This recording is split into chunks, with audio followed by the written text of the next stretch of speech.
try YouTube again. Right.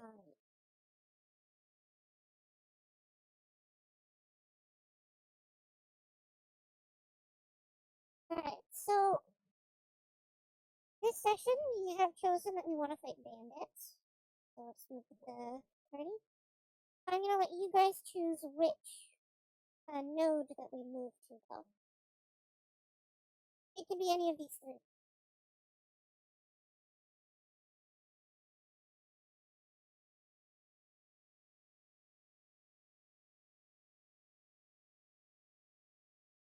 It can be adjacent to home or to.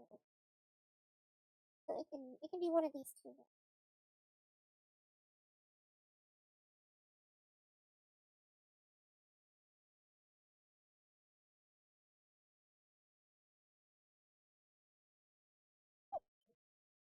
True.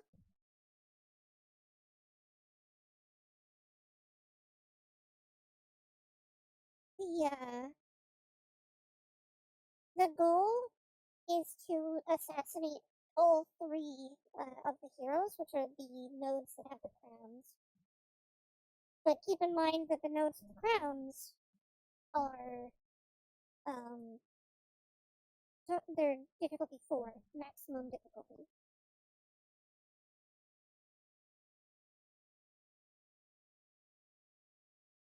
Yeah, but they're difficulty 4 with a hero on top of. Yeah. So you could do this one. I am going to make you pick a new node every time you fight. Until all difficulties are cleared. Once you have all difficulty 2 cleared, then if you want to do a session that is just difficulty 2, then I'll let you go back and do a difficulty 2. But it's only until you have all of them cleared.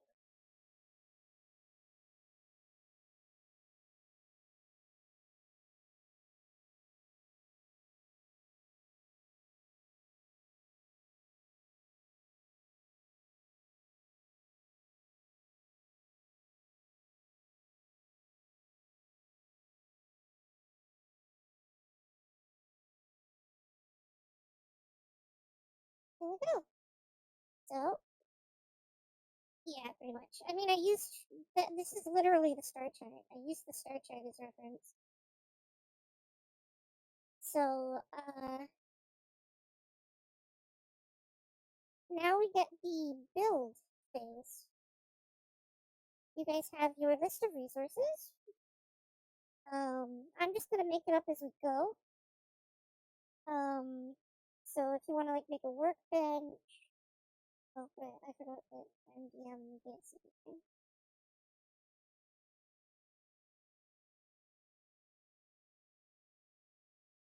And I'm gonna add the rules. We duplicate this file.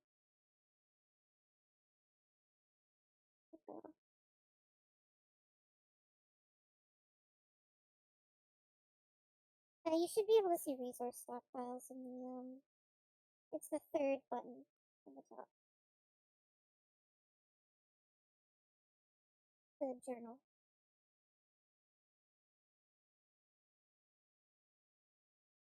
And then copy of resource stockpile I'm gonna turn into work tables and their rules.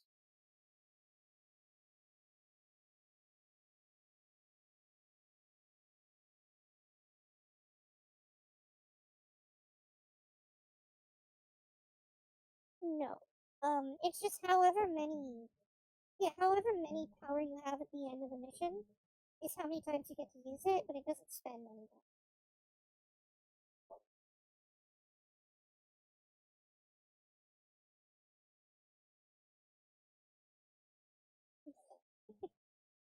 If you metagame it like that, I will probably just end it. But if you do rest before it's done, it's fine. Because that is technically a way to get around things. So, we'll start with Gub. Is there anything that you want to build?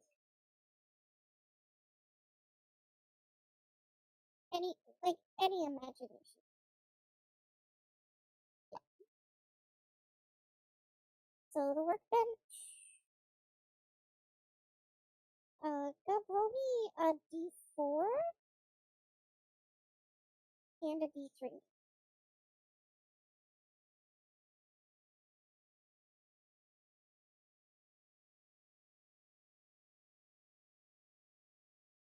Two and two. It will cost you 2 wood and 2 metal to make the workbench, which I have deducted. Yes.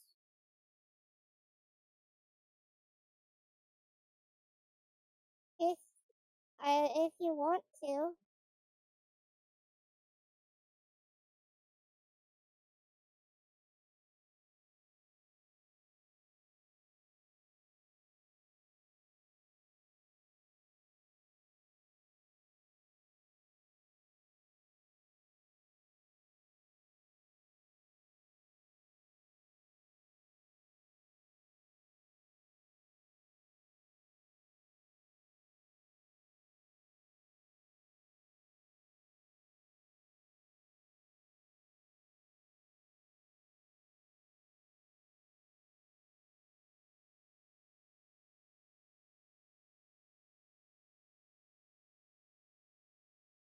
I need to. So now, what would you like? I have to go in and make the tokens myself. So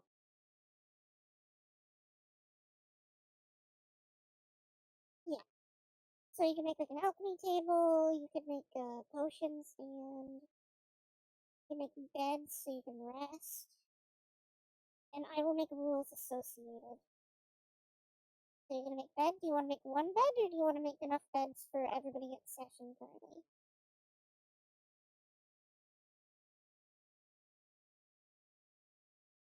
One bed.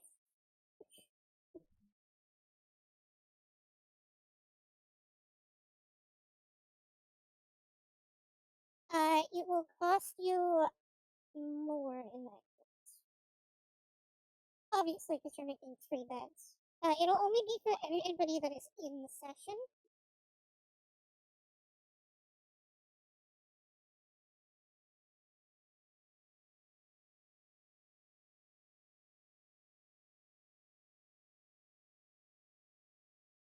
Uh, Good point. It'll have to recharge in the corner, so it will have to craft something.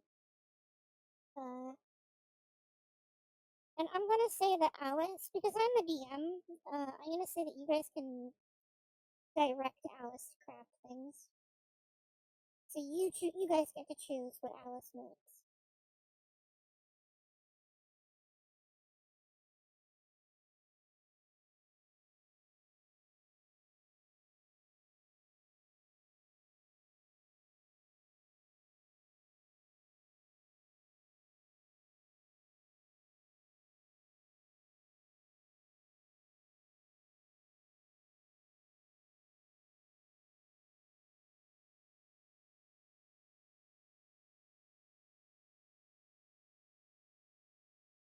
No.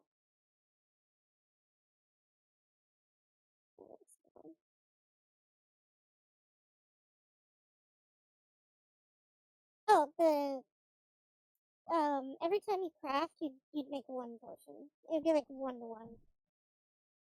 So when you want to make something, you make one. But if you have 3 power at the end of a mission, you can then use that 3 power to make uh you can use that 3 power to make uh my brain shut off for a sec.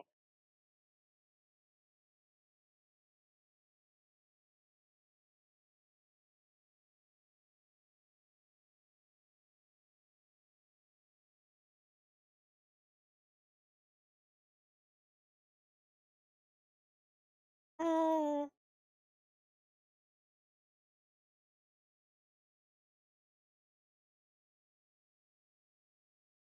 oh, I've completely lost my train of thought.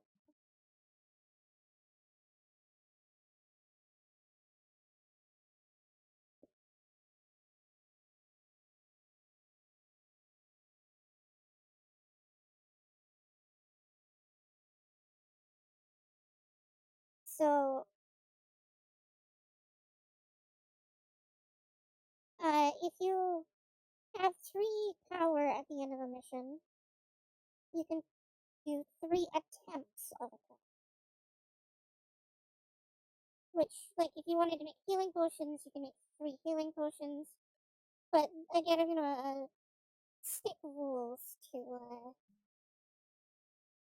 each thing that you do that will change whether or not they're successful. So, like, potions are gonna have a crafting rate. It'll probably be like an intellect or wisdom check. So people who have better smarts would have a better time making a potion. Or people that have better dexterity will have better crafting.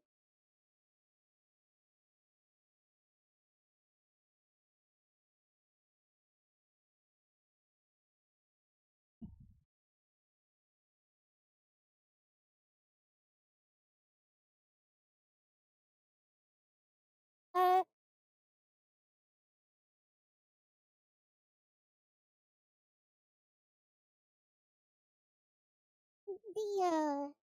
the table, like building the table will be for free.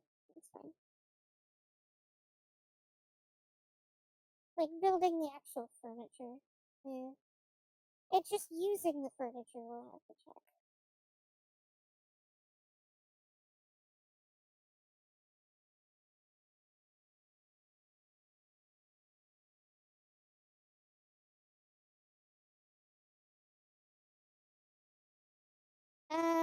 Yes.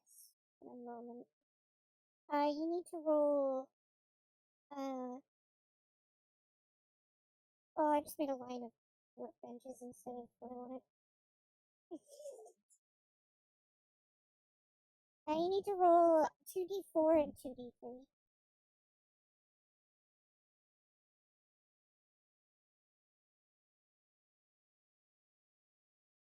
Because if I remember correctly, you're only making, 1 or 2 beds because Alice.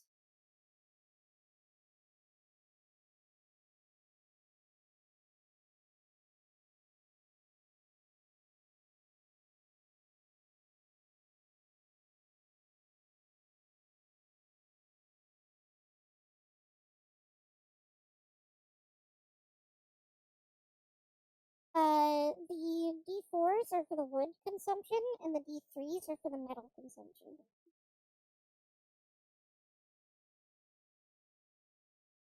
So you lose that much of the resource.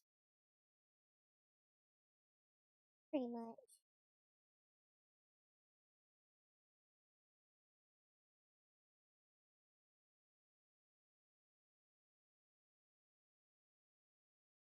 Just drop it to 0, and if you, for every point of wood that you can't do, put a leather. It costs a leather instead. And if you don't have a leather, then it'll cost an extra metal instead. And if you don't have that, then you just don't get a second bed. I tried.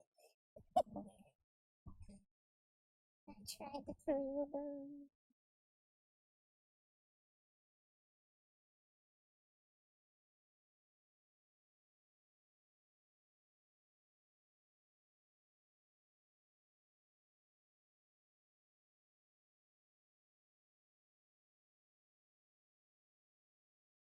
Right, I didn't give you guys edit terms. I can give you edit terms real quick.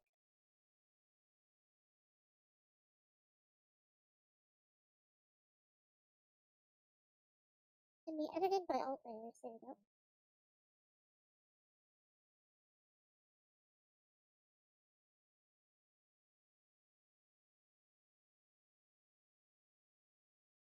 Yeah, only one person should have it open at a time. It gets weird. It doesn't break if multiple people have it, but if one person saves and then another person saves, the most recent person saves over the other person's work.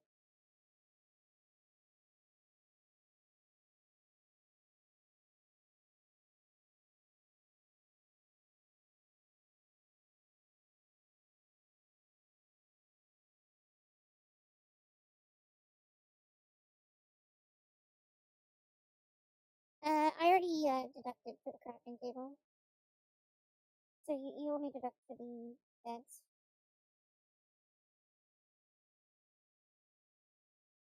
And Gump, while Sono's doing that, can you ping to me where you want the workbench to go? While it uploads.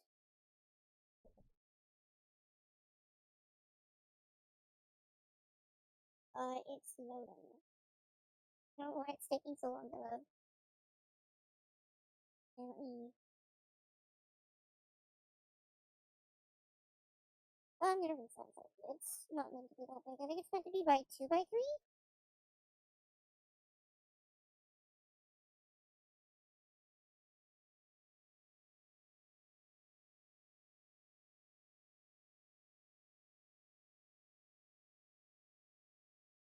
So it's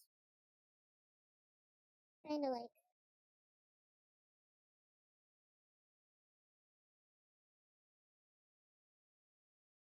Yeah,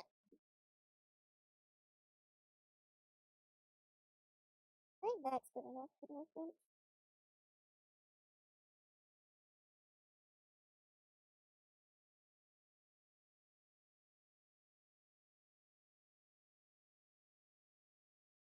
Yep, I can rotate it any way you want.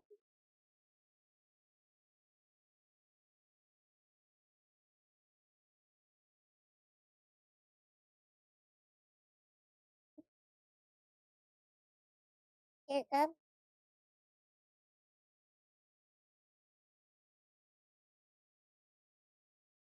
Hey, Gub.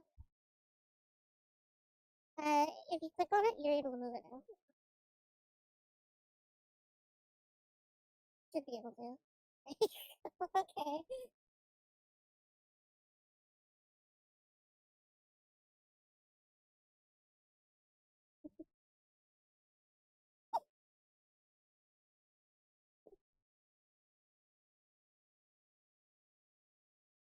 Y'all are never gonna build extra rooms.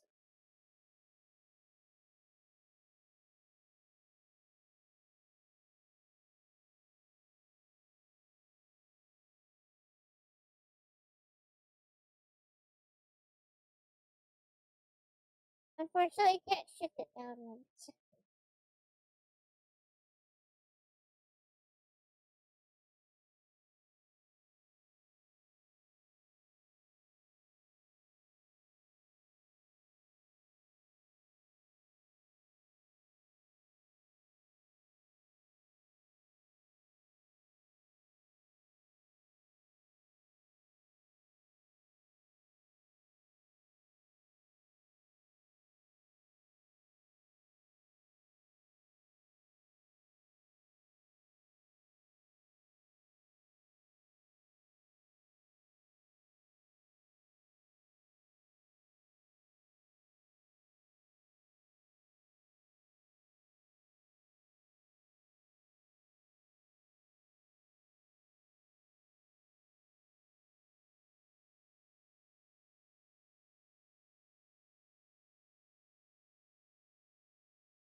Alright, so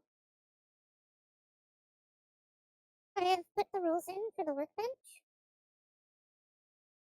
When you use an effort point, I'm just calling it effort points. So for every power you end a mission with, you get an effort point. And for every effort point you use to work at the workbench, you are allowed to attempt to craft a bomb or repair Alice for D3 wounds. Both options require a successful dexterity check. If you fail, you just don't, the thing just doesn't happen. Yeah.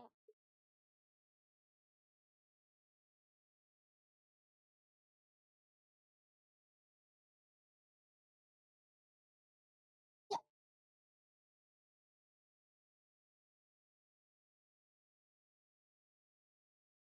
It was me.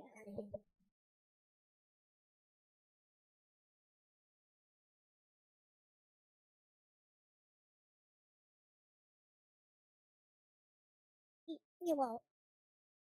I'm only running one. It's only Alice now. And I'm going full DM mode where Alice is an autonomous robot. Where, because I'm going to be starting to use, because we're doing indoor stuff as well, I'm going to be using hiding areas of the map from you guys. So you're basically going to be forced to take the lead in every situation. So, uh,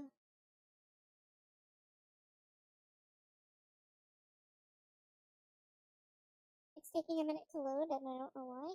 Oh, my internet's taking a punch.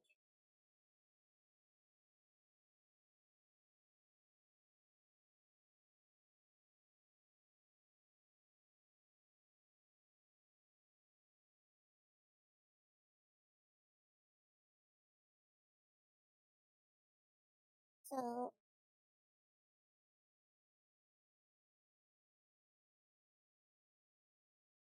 I could have. If you guys send me a PNG, like when you make a furniture or a workbench, if you send me a PNG of what you want the workbench to look like, I'm fully willing to put that in.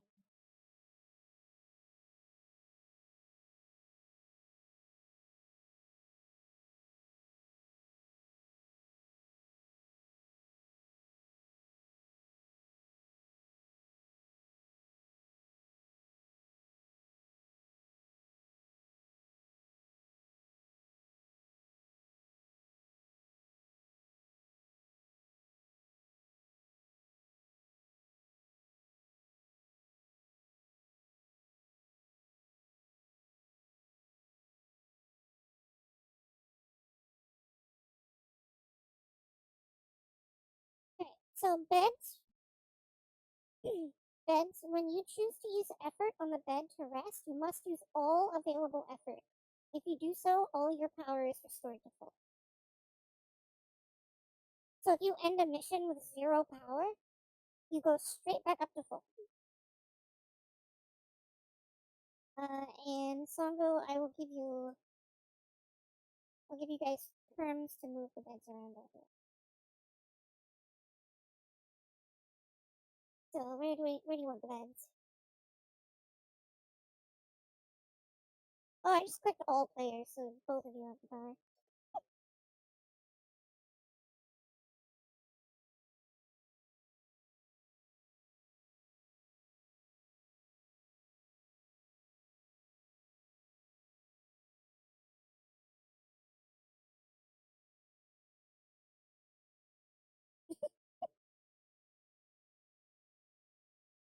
What you guys should do is do one of them like this. The power move. Right by the front door. So that's where you is that where you want yours somehow. And you guys are free to move.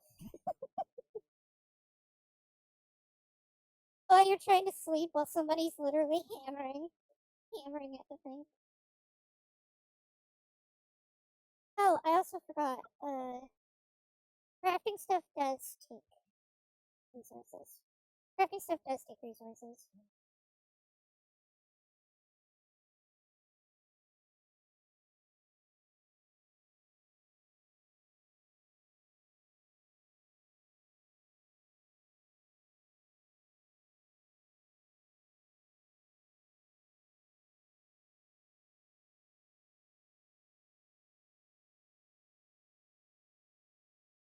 Alright, so that's it for the house. Um, is there anything else you guys want to build? Like, you can build windows. You have some glass. If you look at the very top of the screen.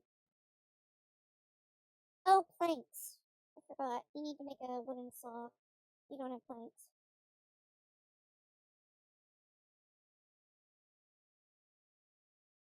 No.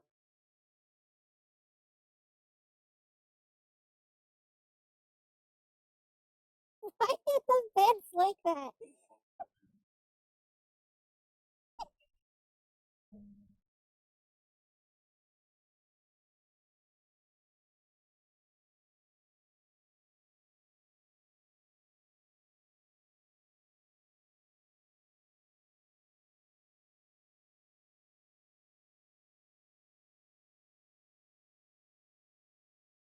they can squeeze through. It's fine.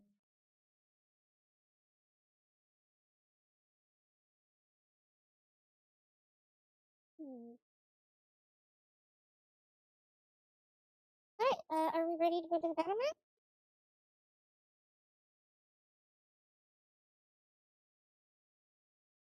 So, we will be rolling for deployment, like usual. But this is the battle map.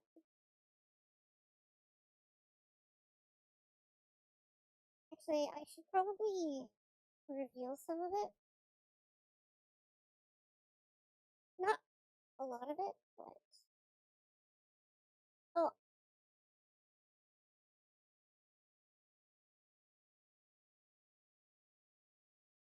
yeah, I clicked the wrong button. Uh,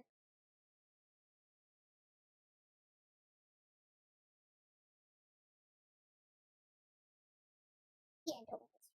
It's fine that you guys saw what's in there for now. Because I can just rearrange.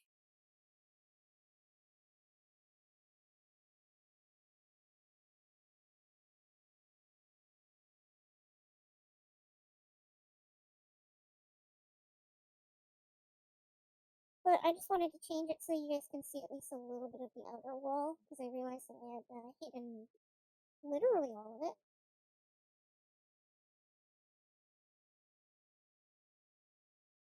Can you tell me if it's hidden?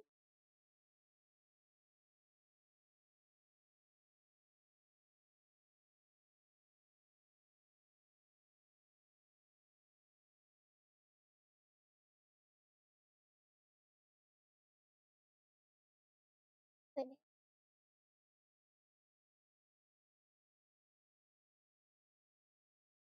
I will be once probably next session. I didn't feel like doing it for this session because it was kind of too much work. I will be adding in dynamic lighting. I had to pay a monthly subscription for it, so we do have to be consistent with playing this every week. So, it will basically dynamic lighting is it will predetermine your line of sight. So it'll completely dark out everything that you cannot see from your token. So like from this angle, you guys would be able to see through the window and everything because dynamic lighting is awesome. So everybody roll for initiative. Alice will go last because now Alice is a pseudo NPC.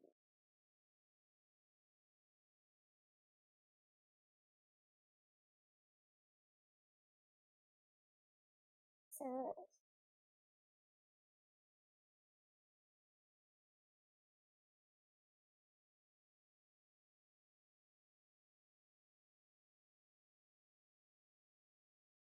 no, the battle master is just that's just I have the token off the table. He's down here on the bottom. Just so I can have a token that you guys can't see. That it's in the turn order. That's what I did with the goblins last time too. And I'm rearranging everything that's inside.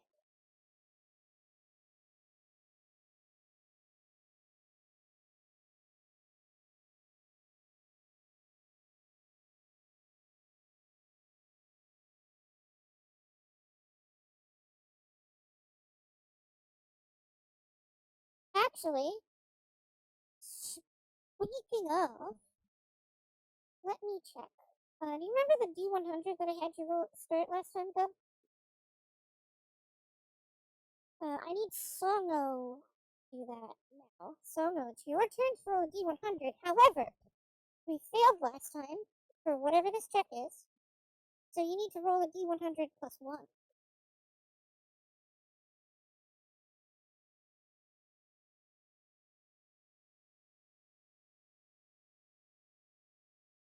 Plus 1.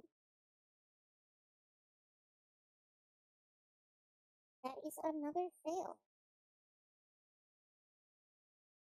Something not fun happens when that triggers related to the story.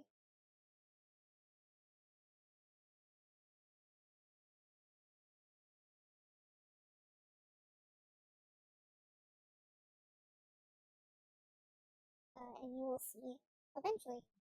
So it is Song's turn first. I'm not gonna roll for deployment. We're just gonna walk in on the road.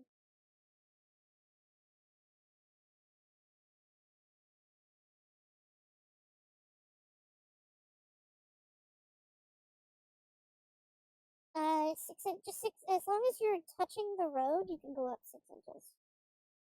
So as long as your base is touching the road, so like Alice could go right here.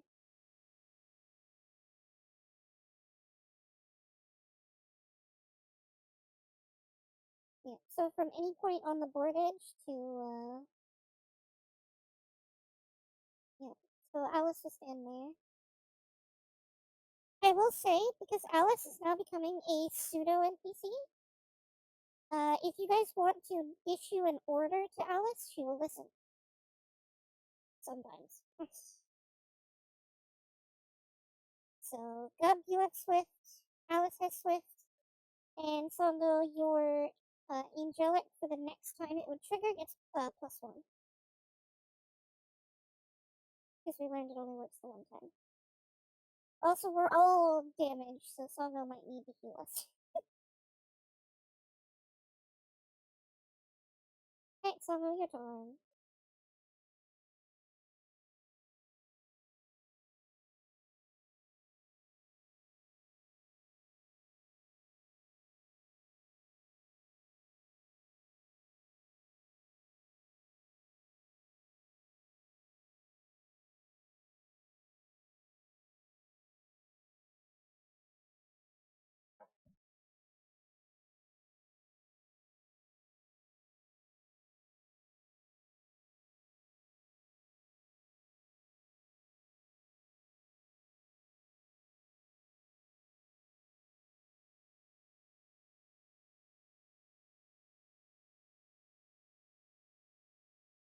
Uh, is that your one time per game ability? Yeah, if you use Cleric's Blessing, yeah, if you use that right now, which it would get its full use because it would heal everyone for 1 HP. We're all low. It does not cost an action. Those are just things you can do at any time in your turn. It does not cost an action, and then you could, so we would all heal by 1, and then you can also use the D3 healing action to heal someone else further.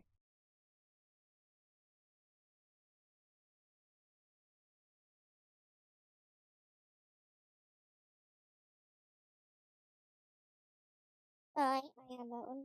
You have Healing Word, which is... Oh, but 2 heroes to heal by 1. Ooh, that's nice. And it takes 2 friendly heroes.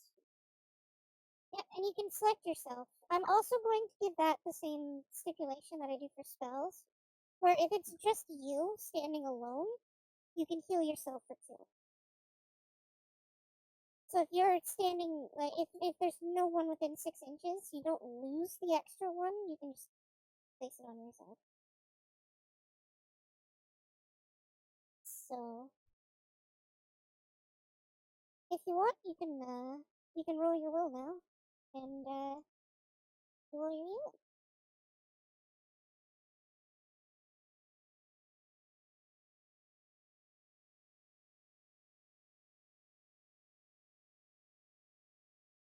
It's not full.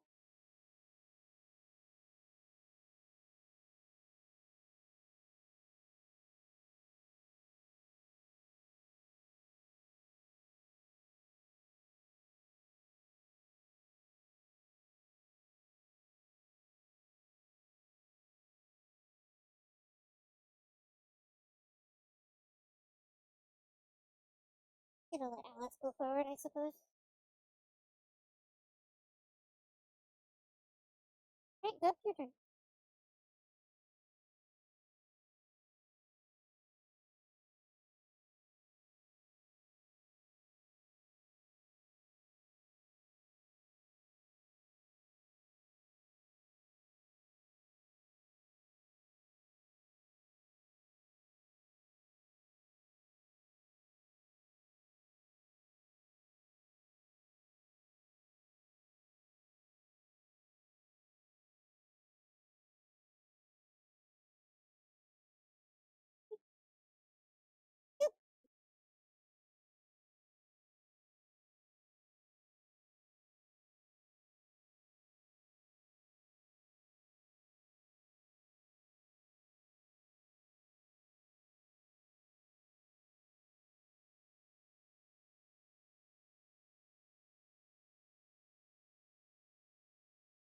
I love that you both upgraded that stat to a 3 and you both rolled a 2. Alright, go. You can roll your attacks now. They would have cover, however, you have blast, which ignores it. Yeah, I'm gonna say, because they would have probably seen you walking up the road, they would take behind the log. The blast rule ignores cover, so I'm just stating that they would have cover if you weren't shooting them with something that had blast. So.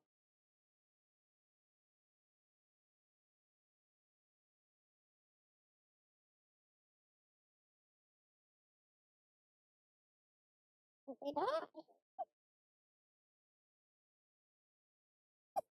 No, you missed. You missed. 4 ups. Yeah.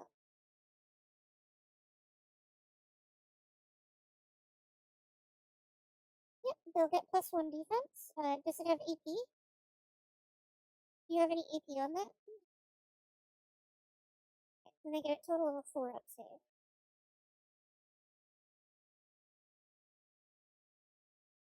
You did hit once, so I will have to roll another one.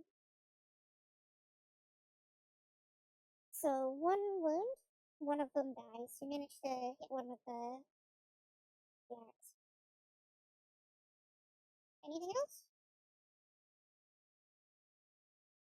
I will say, commanding Alice with an order if you want to send her somewhere won't cost an action or anything. I'll just say you have to be within 12 inches to be within range to actually talk to her.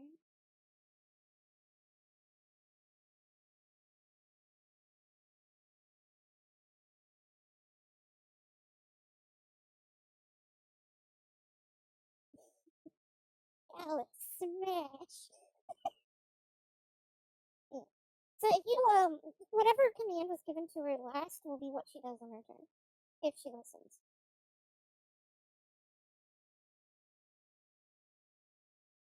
Not in particular. If it's something like complicated or something I feel like Alice wouldn't want to do, then yeah. But you're telling her to go punch something, so she's pretty happy about it. Is it the end of your turn?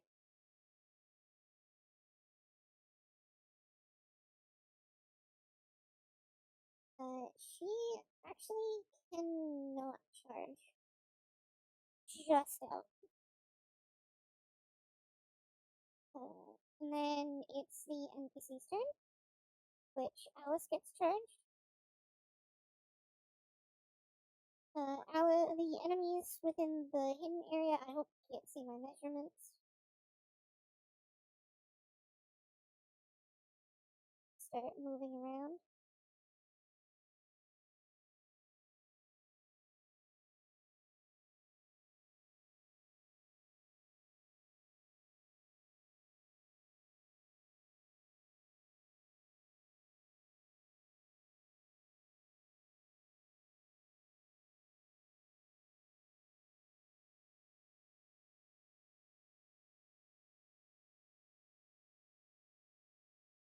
This front door is closed, by the way. And then these guys will come over before I do the fighting. I just like to resolve the fighting at the last step. These guys will pop out of cover and shoot at Gub. Yeah, they're marksmen. I don't know why their name isn't showing up.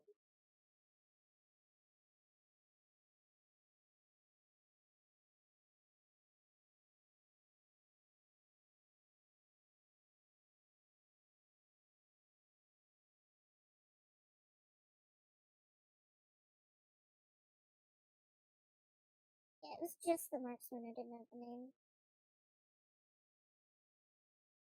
Should... Oh, you can't see their name either? Oh.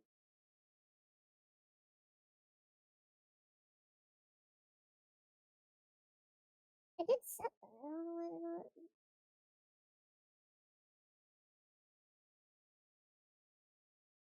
can you see it now?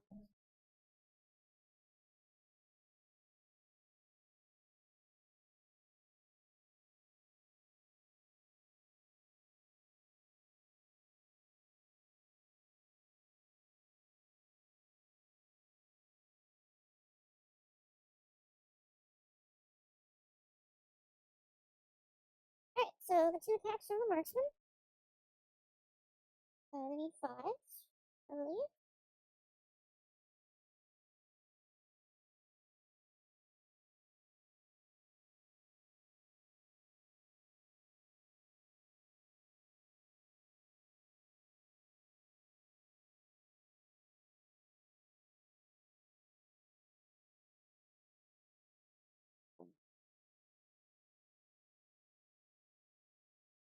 Hitting on 5s.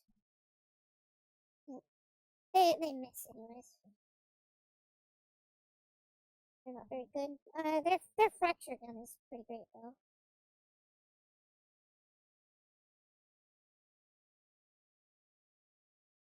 Oh, it ignores cover. Wild.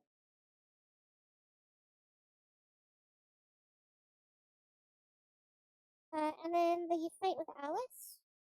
3 attacks against Alice. Because Alice got charged, she gets a 4 total save. But they didn't hit at all. So Alice punches back. That is 3 regulars, and then 3 6-ups. 3 5-ups, and then 3 6-ups. Because she got rending 3 times, so she just wipes the floor with them.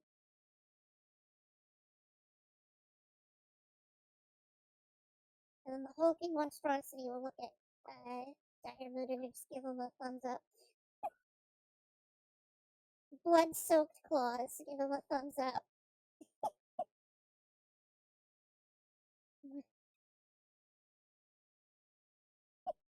Oh yeah, you're a dwarf, so you're really short.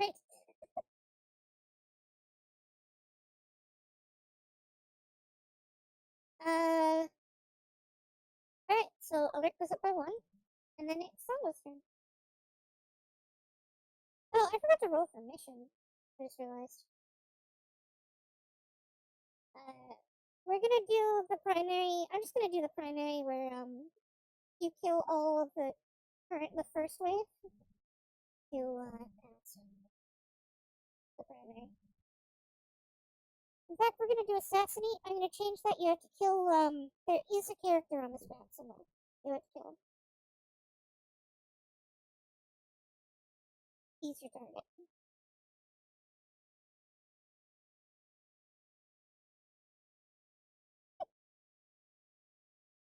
Alright, Sono. I keep doing it. It's funny. It's your turn.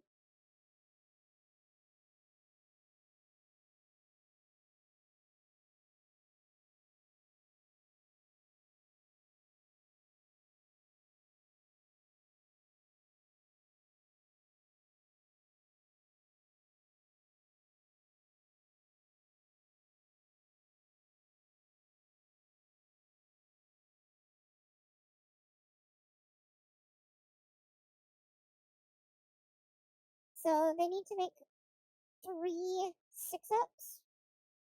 Oh no, it's just all 6-ups. Either way, they're dead. You wipe 4 of them. Songo, would you like to attempt to heal? Because you are in range to heal yourself, Nico, with your ability.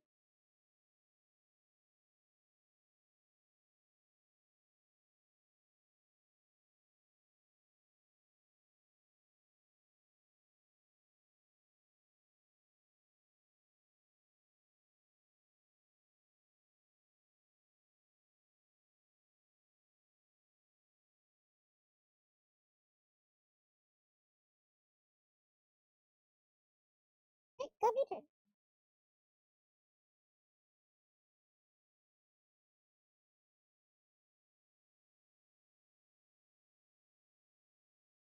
You're 12 inch range.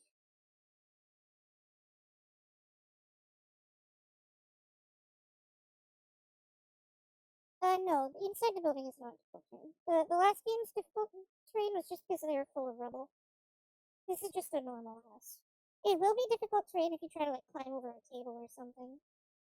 And you're not allowed to move into the building because the door is closed. You do have to stop at the door so that you can attempt to open the door. Opening doors is a skill action.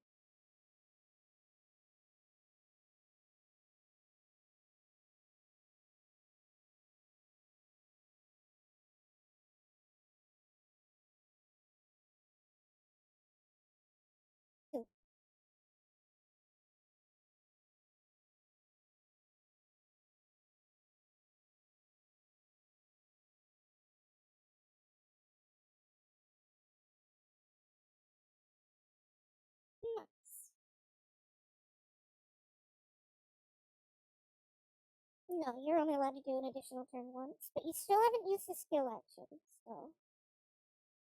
You've only moved twice, but you still have your skill action. No. You get, basically, we'll treat it like coins. You get 2 coins per turn.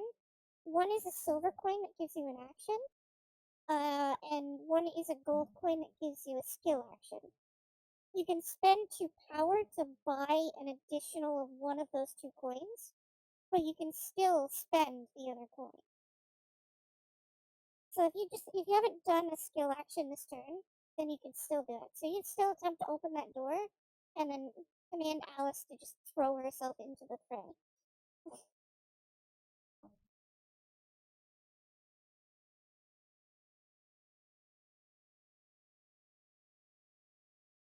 Yeah. Yeah, and the only time that a door will require a skill check to open is if it's locked. Of which this one is not. So if you do choose to use your action to do that, the door just opens. So do you wish to open the door? Yep, you can tell her to run in. So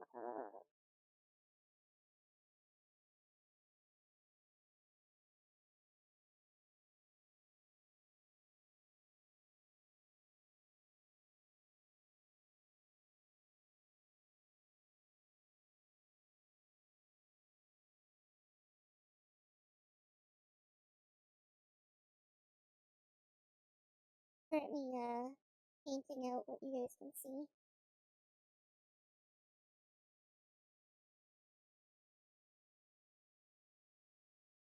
Oh, that was hide area, so now I have to. Oh, I just revealed all that.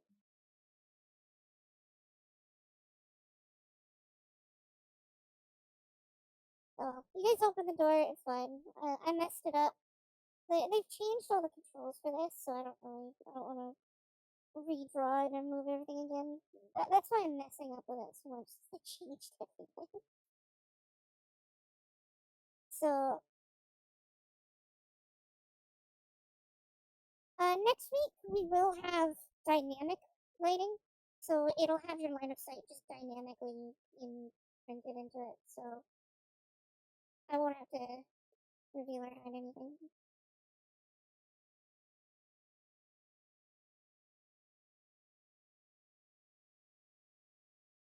Oh.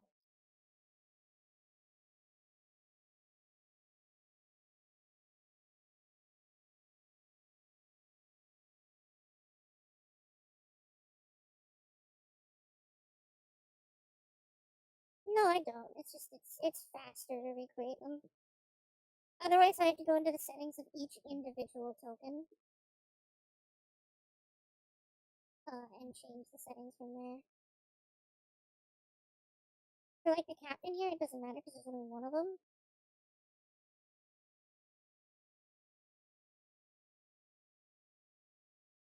You should be able to see his current mana total and health.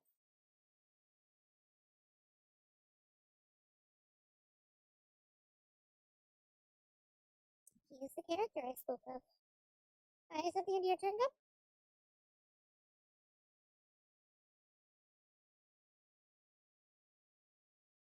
No. Sending out an order is a free thing. You can just do that once per turn if you're close enough to her. And then Alice will do the thing. Just barge into the building and going clobbering.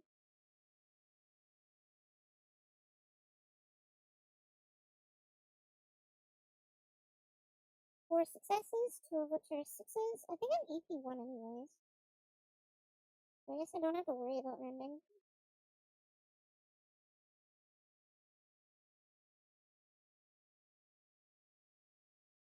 Oh, they live.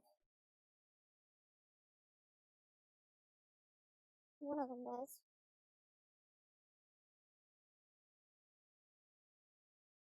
And then they fight back and miss. However, they do need to take a morale check, but because of this captain's rule, they have the hold the line rule. So long as a unit is within 24 inches of a unit that is within 24 inches of a hero, they get to use the hero's morale instead. Oh no, they don't get to use the hero. They just get +1 to the morale tests. So they pass on a 4 up instead of a 5. So they're good. So basically, everyone on the board is doing a chain of command, yelling at each other.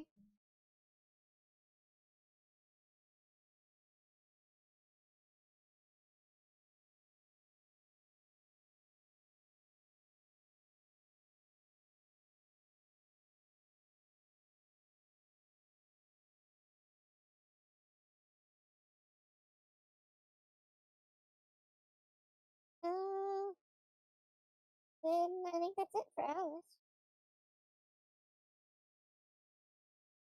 This guy up here, the huntsman, gonna step back. You will have cover cup, but you can technically see just a little bit through the corner there. So you'll have cover because you thing. And I'm gonna start because the rules don't do this, but I feel like it's kind of necessary because cover's kind of useless. From now on, I am going to tell you if you have soft or hard cover. Soft cover will give you +1 defense. Hard cover will give you +2 defense. Which cub you have hard cover because you're hiding behind the wall. So you'll have +2 defense against whatever they shoot.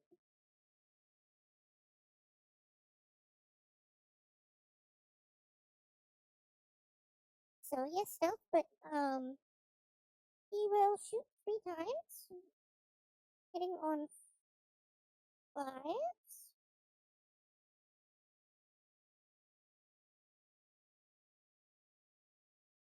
You already hit twice, so you get a 4 up save. Or a 3 up if you have a 5 up.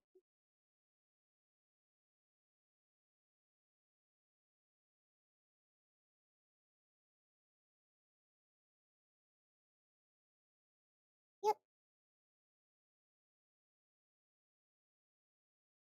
Take a wound. Then Alice gets charged by Weapon Masters, which the warrior there is going to join in. These warriors are going to rush into the building. I hope you know the reinforcements come from the edges of the map, so you guys are basically taking over a building and then trying to hold.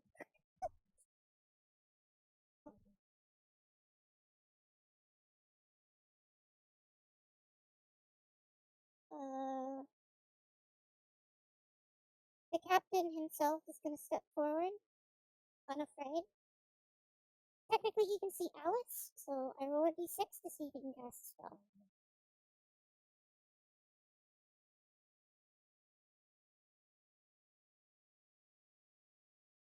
1.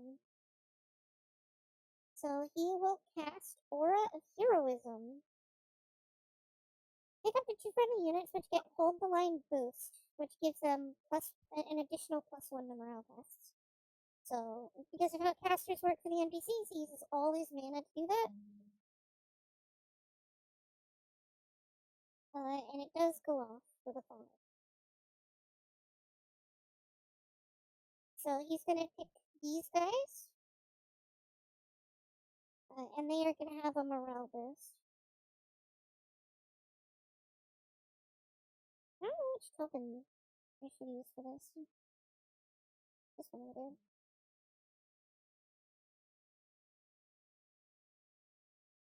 They will have a morale boost, and these guys will also have a morale boost.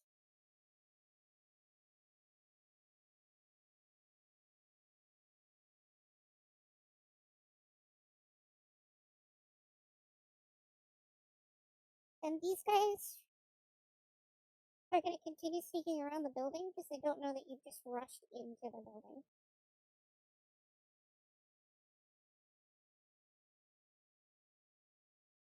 So they're still trying to flank And after that, it's fights. So 3 weapon masters and a regular guy on Alice. 2 hits from the weapon masters. Alice gets a 6-up save. 2 wounds. And then nothing from the warrior. Because Alice fought this turn, she gets 6s to hit.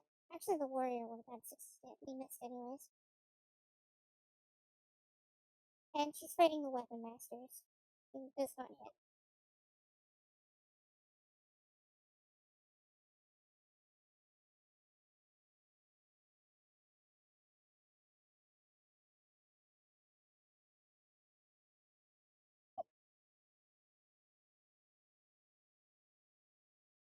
Nuke time.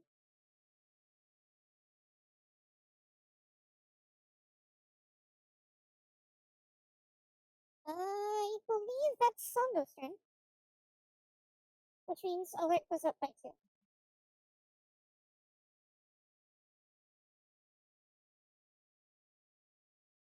Up to 2. To 2.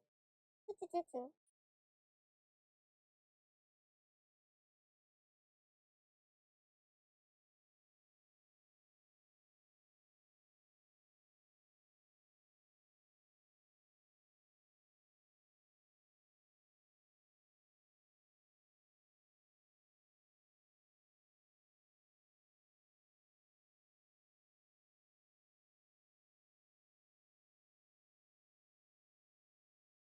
No, you're good.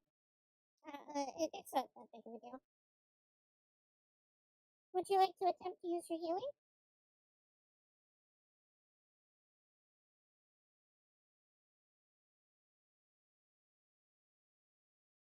You succeed.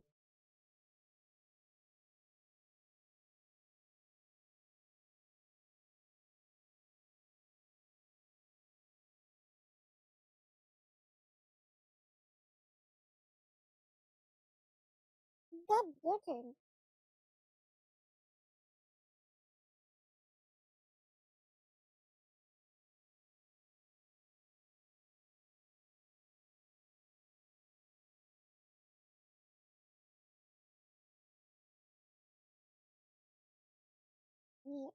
You get the 3 maximum hits per shot, so.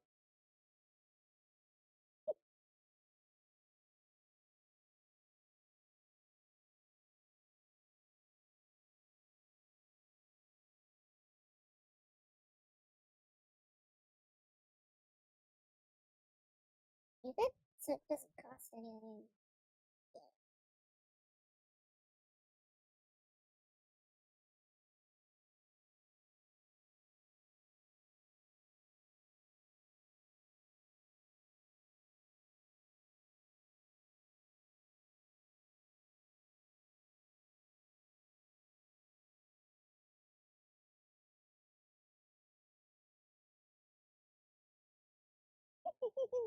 No! Oh.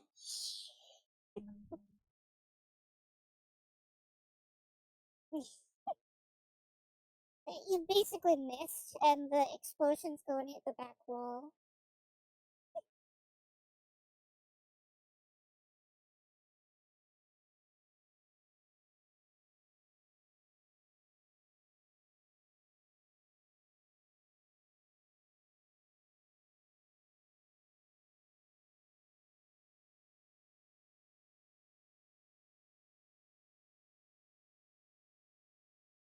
Wait.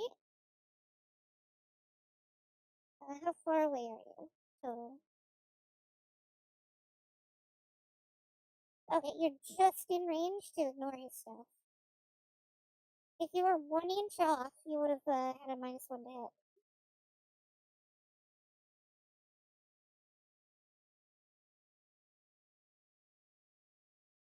That's 4 successes. Yeah, because you have Furious.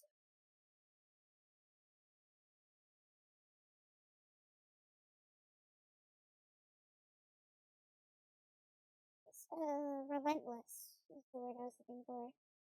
You do. Yeah.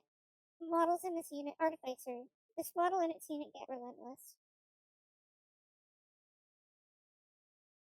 Yep, and your aura, the way it says, I don't know if it goes away.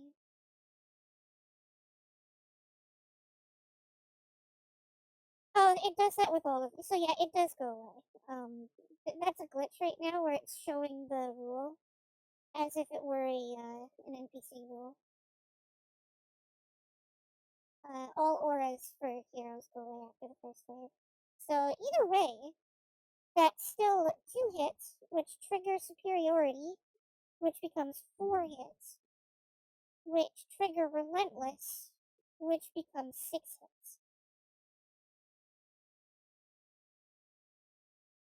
And I'll say he is soft cover just because you're throwing through a whole bunch of bodies and just kind of around the corner a little bit.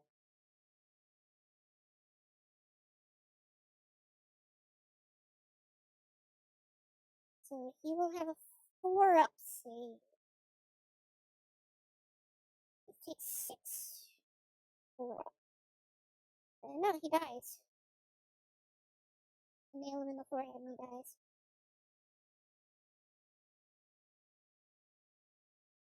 Yep, you did 4 wounds.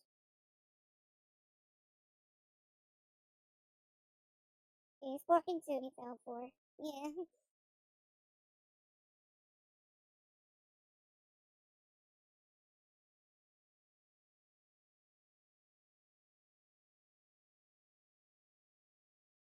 And Alice will do as she pleases. Which she wants to get revenge on the greatsword people.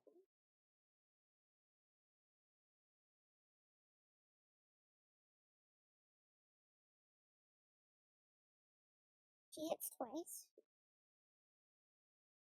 Which they have 4-up saves, so it becomes a 5-up.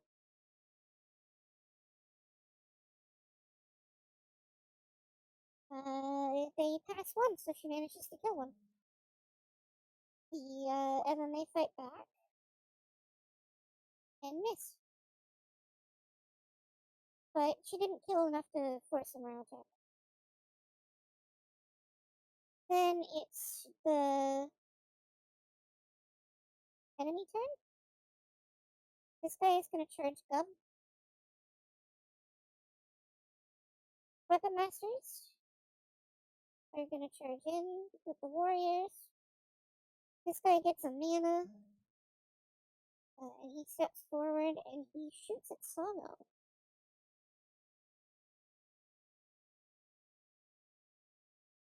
The captain has. What does he have? Twin Gatling pistols. 12 attacks at EP1.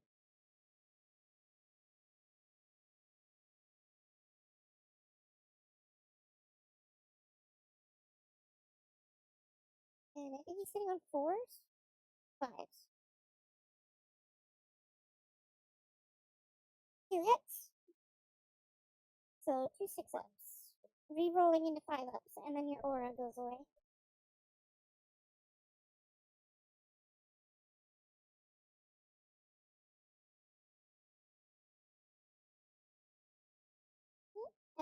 Which both fail, because you needed 6-ups first. And then you re-roll into 5s.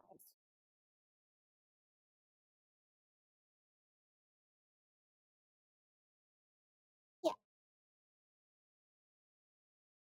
Oh! Your angelic blessing blocks them both. Uh, these guys continue their venture to try to flank.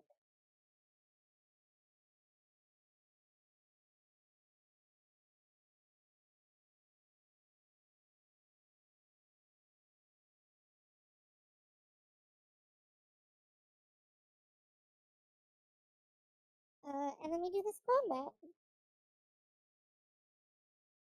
2 weapon masters. Oh wait, they hit on 6s because they already fought. 1 hit.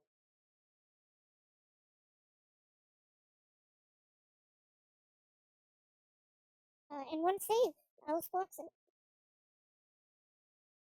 And then they get 3 other attacks from the infantry. 1 hit. Alice gets a 4-up save because she was charged. And she fails. Loses a single one. And then she gets to hit back on 6s. Weapon Masters. Oh god.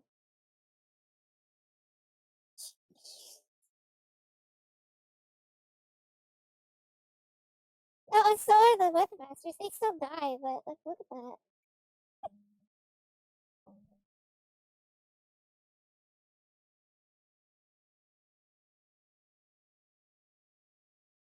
And then it's Summer's turn. Oh, right, you need to fight that. 1 hit. No AP.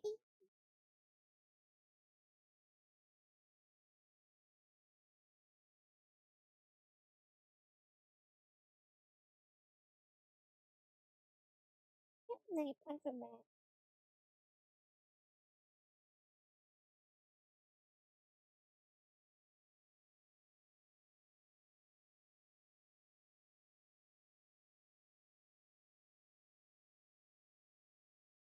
Yeah, but where is your luck today?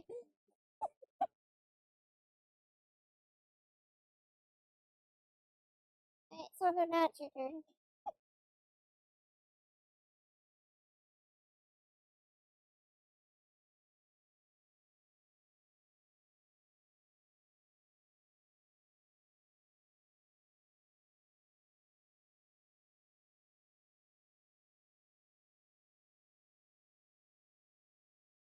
Oh, you're gonna kill one dude. Oh, if you clear the space, you might be able to tell Alice to go kill the captain.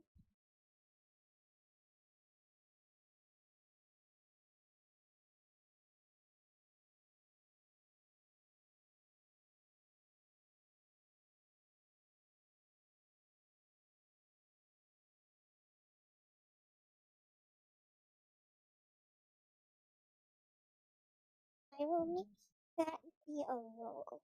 It's not a roll that you do, it is a roll that Alice does. Alice needs to make a will check.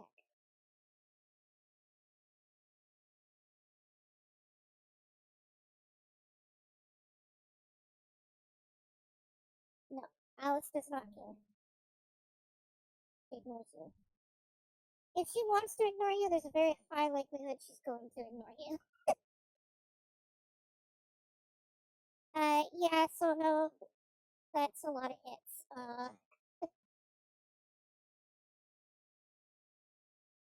you actually passed 2 of his saves, but he's dead. He's dead or dead.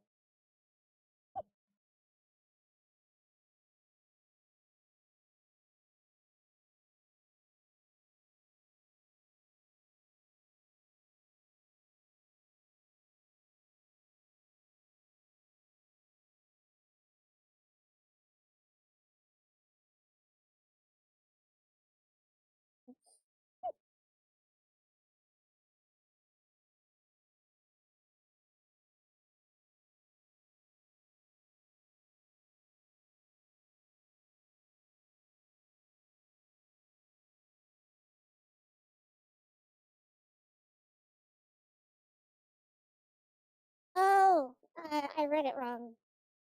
You do get to. It has to be split evenly.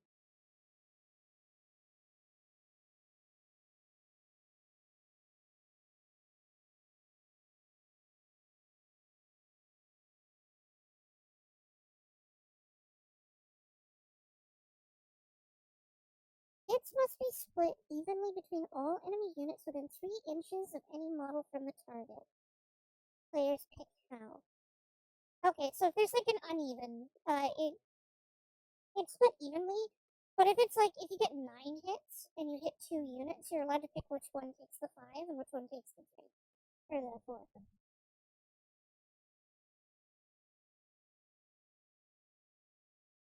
That's still really good though, because like this unit, they can take up to 6 hits, and this guy can take up to 6 hits. Are you gonna combat superiority? Oh, oh,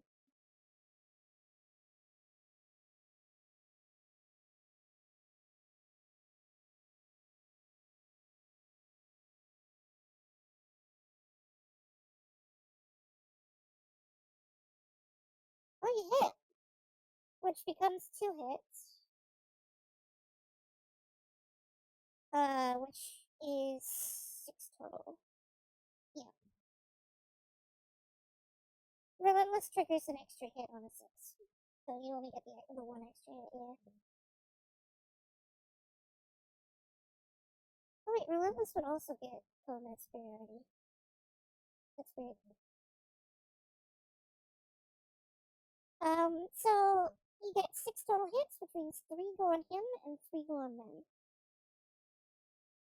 Which both need to take the same saves. The warriors, one of them dies. And the leader, he takes 2 wounds.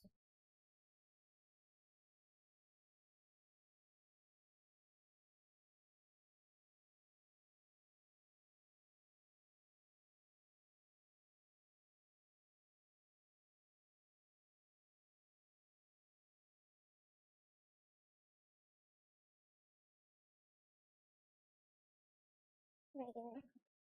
Alright, so this is how it would work. So you get 3 initial hits. Those 3 initial hits will give you 3 hits for 6. Then you get 1 for Relentless, and then an extra 1 for Relentless. So you get 8 hits.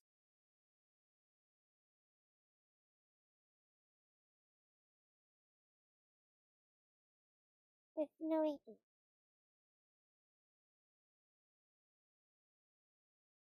Oh my god.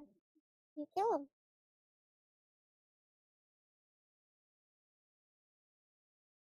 Alright, primary,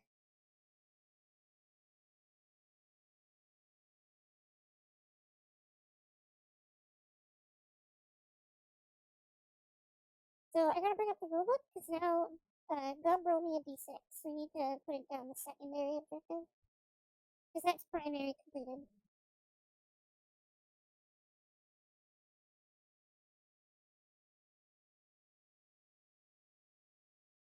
Campaign builder.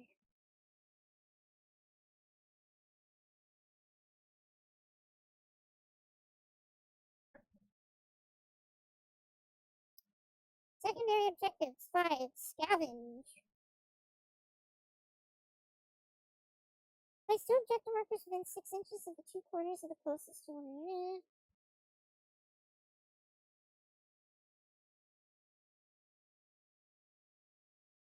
Alright, so it's a scavenge objective.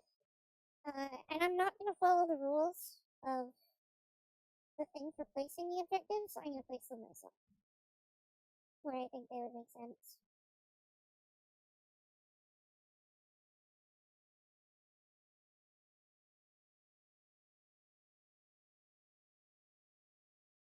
So basically, these objective markers are you walking into the room and then searching the room for goodies. You need to walk within 6 inches of the objective. You need to pass a strength check to pick it up. You drop it within 1 inch of the air shaken. When the hero is carrying it ends its activation within 3. It's basically, Alice needs to carry the both objectives, or Gub. It's Gub your strength as well. And we have to pick them up and then go to extraction.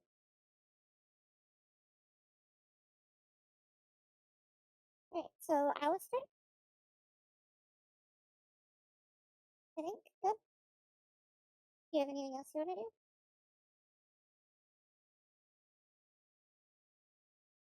Okay, so Alice punch punch.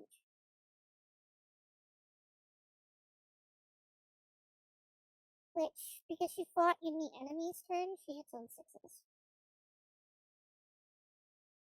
Still 3 hits.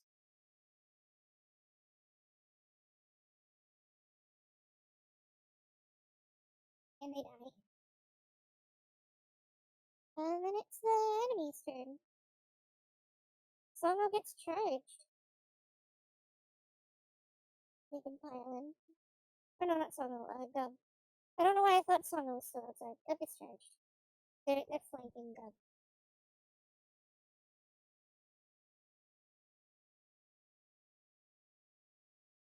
One hit. No AP.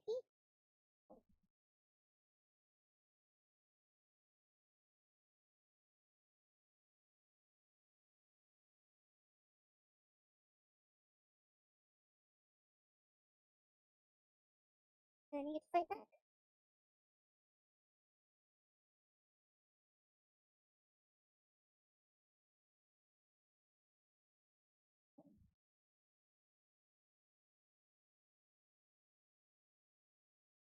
Not AP3, just AP3. So, here it happens. You kill them. And they get pushed back. At the end of the turn, the alert goes up by 4. If these two die, then the alert goes up by 2 on the enemy's next turn. Oh no, your turn.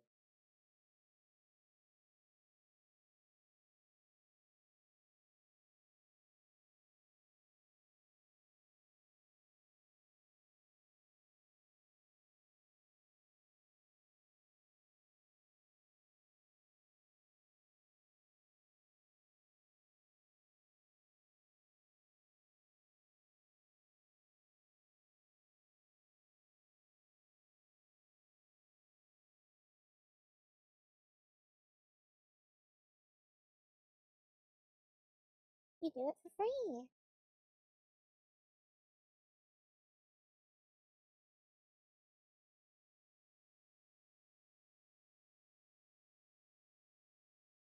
Yeah, we kind of want to delay. If you guys want to give Alice an order to go pick up the scavenge stuff, it will take a check, because she really, really wants to punch them in the face.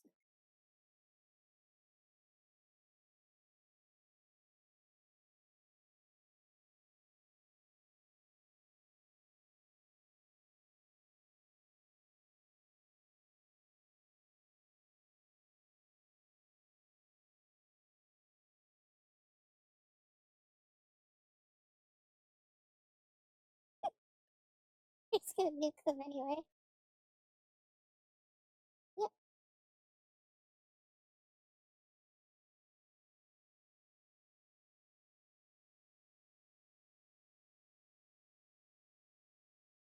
Nice! You get 4 total hits this time. Oh no, you get 6, because relentless. So you get 3 total hits, which, for each hit you get 2, because the unit is 2 models. So you get a total of 6 hits of EP1. So they literally did not pass a single check.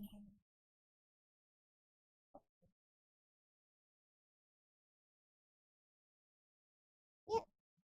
And yep, as Alice starts walking towards the objective, you kind of hear an audible, steamy, like, exhale of frustration. She really, really wanted to punch them. She's gonna do the search. Because she's within a 1, she owns it.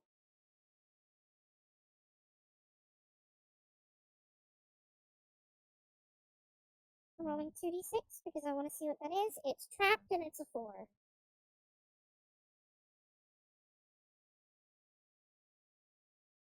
So the trap is crippled. So Alice is crippled. So like a bomb went off on her legs. Crippled models have their movement distance. Oh no. And I have to pass a dexterity check to make it go away.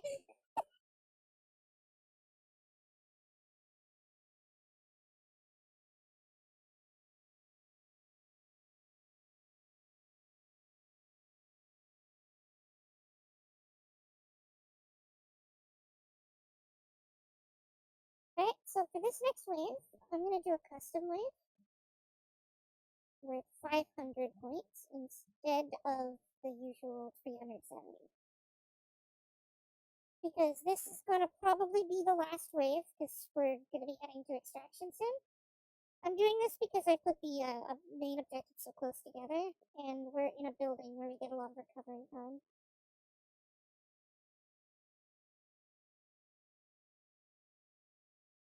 It's a standard difficulty at the very least, though.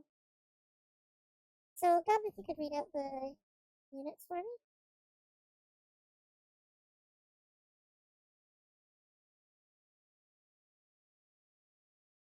Yeah, it's just the new one now.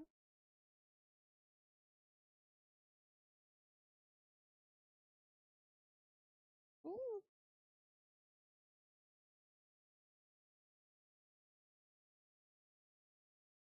You might have to refresh your page because it's different now.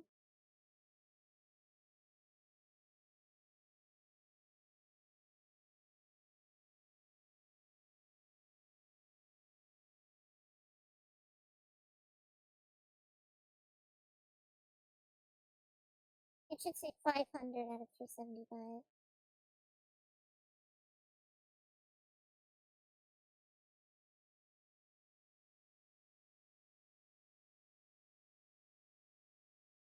So there's 6 units of 3 infantry.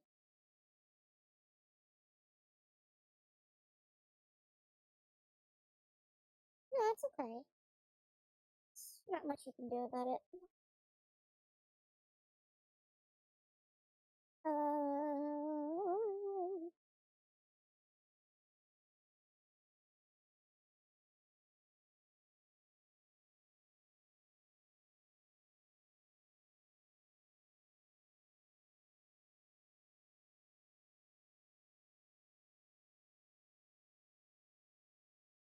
um,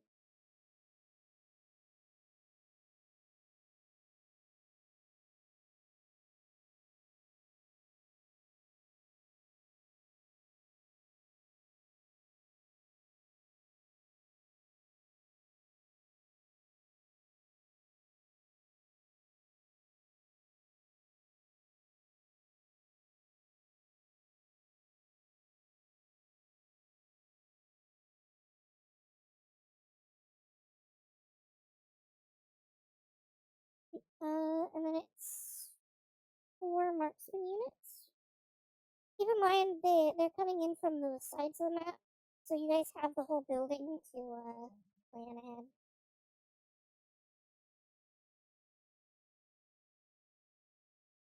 You can see the names of everything down here. Oh no.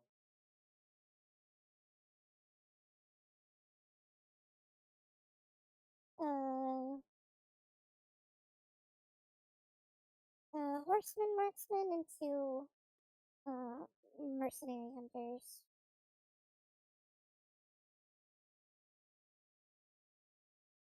I don't even see the name on this token.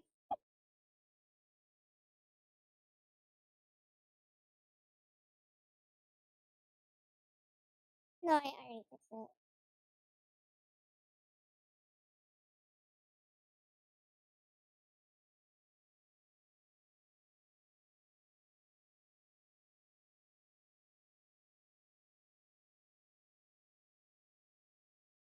Then it's Merc Hunter. Bam. So roll 66. 3, 2, 1, 2, 2, 2.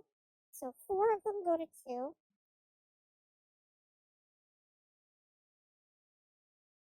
These guys specifically. Over here. One goes to 1, and one goes to 3.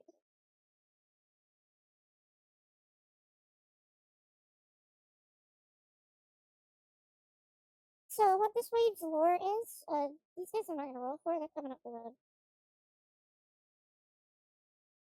The lore for this is the enemy patrol was coming back when their scouts these huntsmen in the woods down here managed to spot you fighting and overheard the commotion, so they were able to surround the complex. Uh,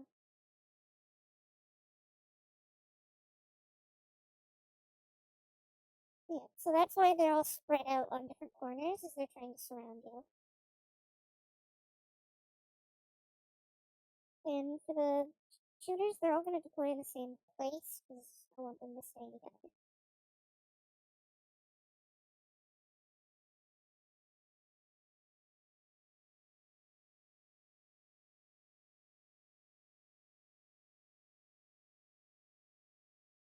And then the weapon masters will walk up the road from here.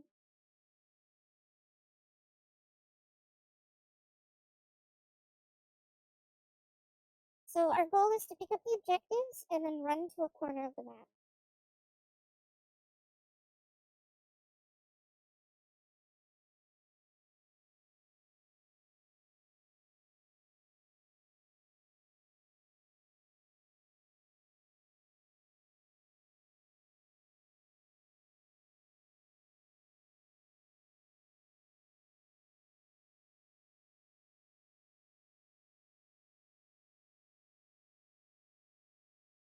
Yep.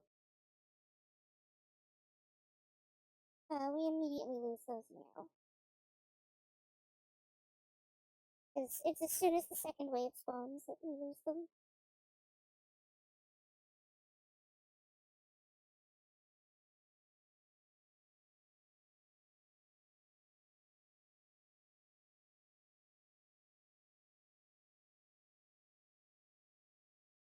I'm not gonna make the dungeon building. I'm just gonna run around the outside. They're ranged units, anyways. Yeah.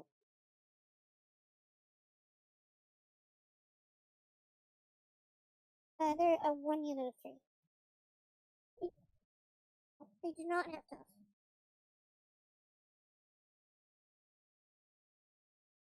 Just because horses are big.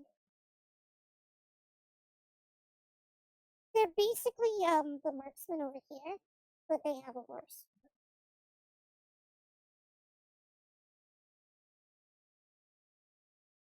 Right, so no, you can.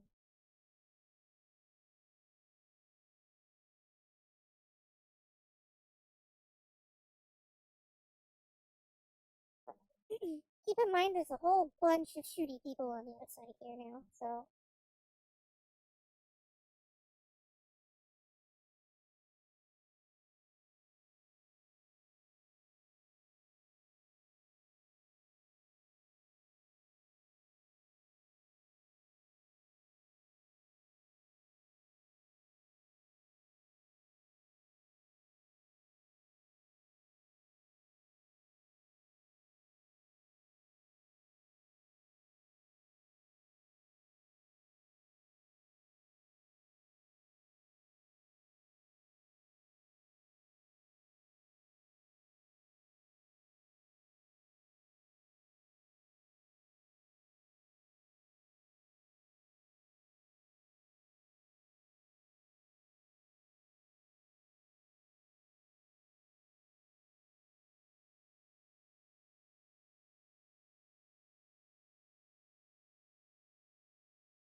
nothing. You only retaliate in close combat.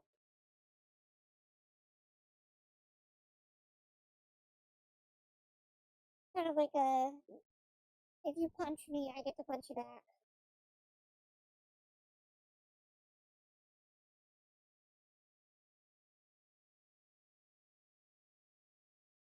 Yes, that would take a skill action.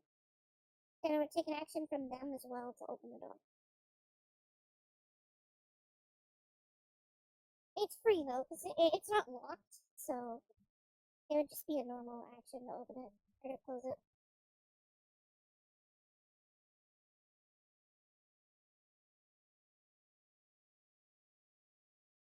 Right.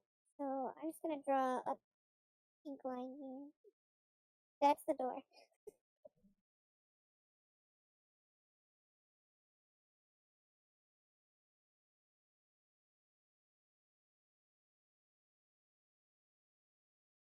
You're not gonna attempt to heal or anything? Oh, right, you used your skill action for that.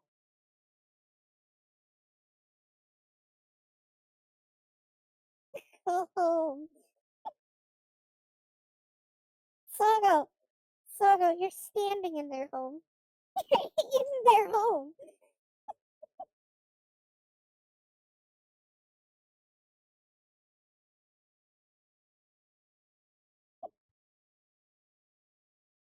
Alright, go, it's your turn.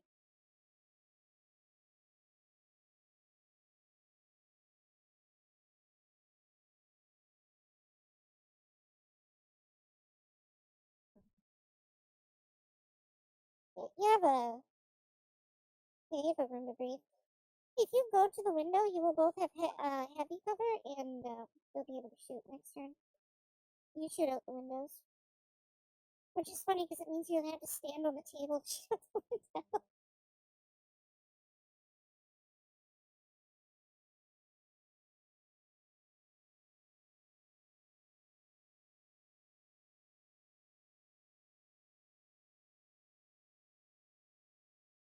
You move 4 instead of 6.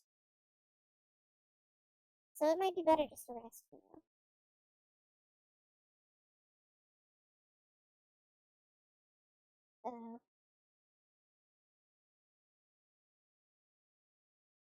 Alice,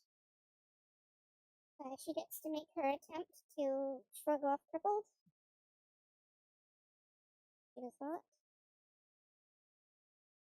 So she hobbles her way over to pick up the objective. And she does.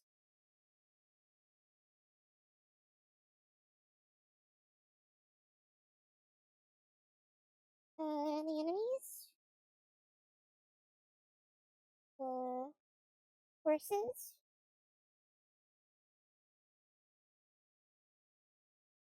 because you'd close the door on them and they can't shoot, are making their way around the building. These are trees, so they can walk under them. These guys will run. They're unable to open the door this turn.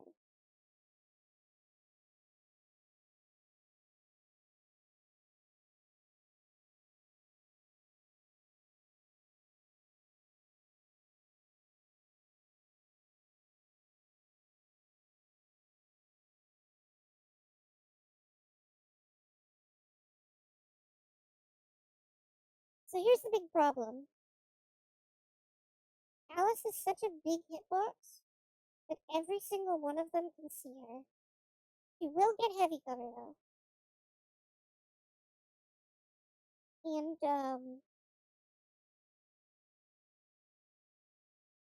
she gets heavy cover as well as sturdy, I believe. Yeah, because they're shooting from at least 9 inches away, so she gets an additional +1 defense. Actually, some of them aren't even in range. They only have an 18-inch range. 4 of them are in range.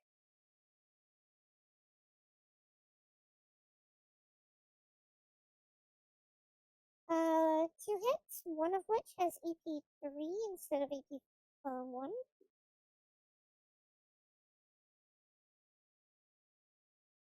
No, it's just AP 10.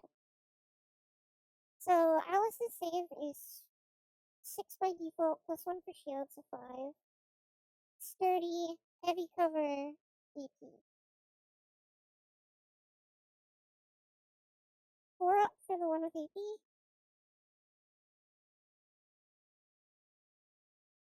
She fails. And then 2 up for the one that doesn't. She's fine. She takes a wound.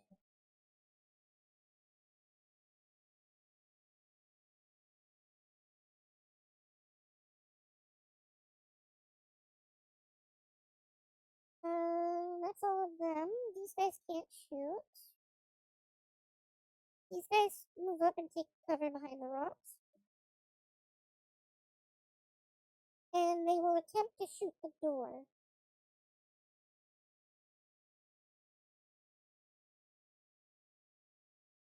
4 hits. I'll say the door is a 2-up save. I'm not gonna give that door health or anything. They need to get at least 3 successes in order to break the door down with a weapon. Oh, I did the wrong target number?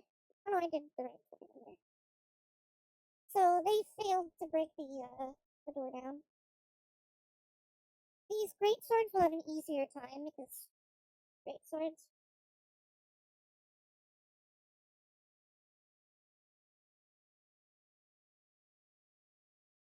Uh, and then these guys.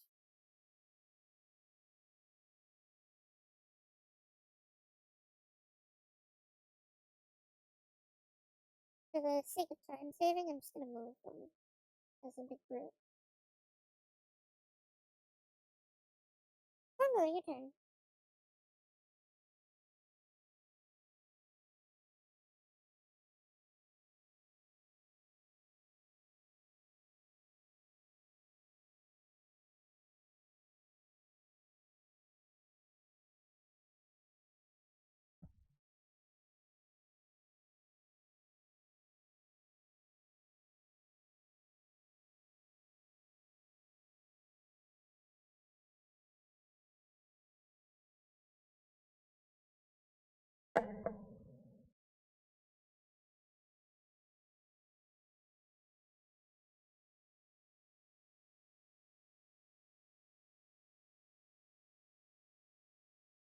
Nice.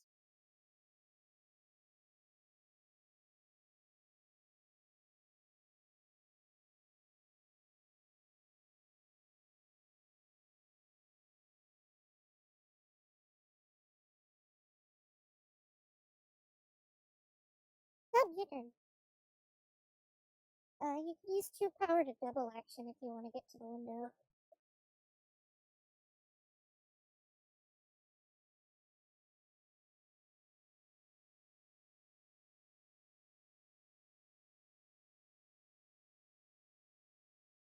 Yes. The table would be difficult terrain, but you can't shoot if you rush. So you would want to do a normal move in advance, and then spend 2 stamina to do another normal move to get here or here, and then you can shoot. Because if you do this rush would work as well, but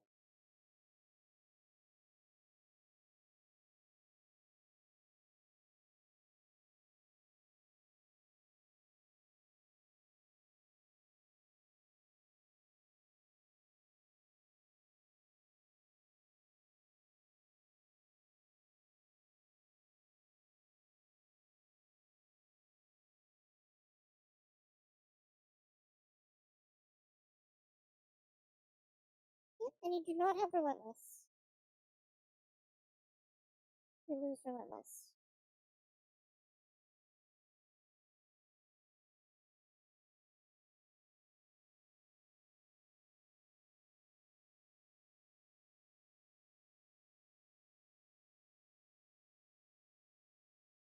So 6 total.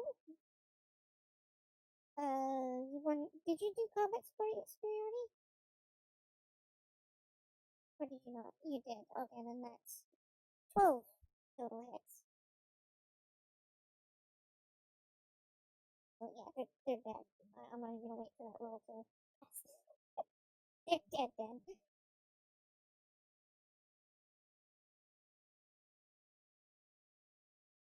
Nope.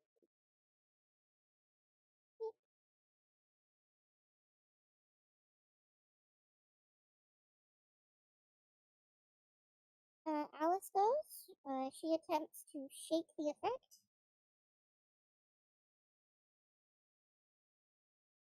She does.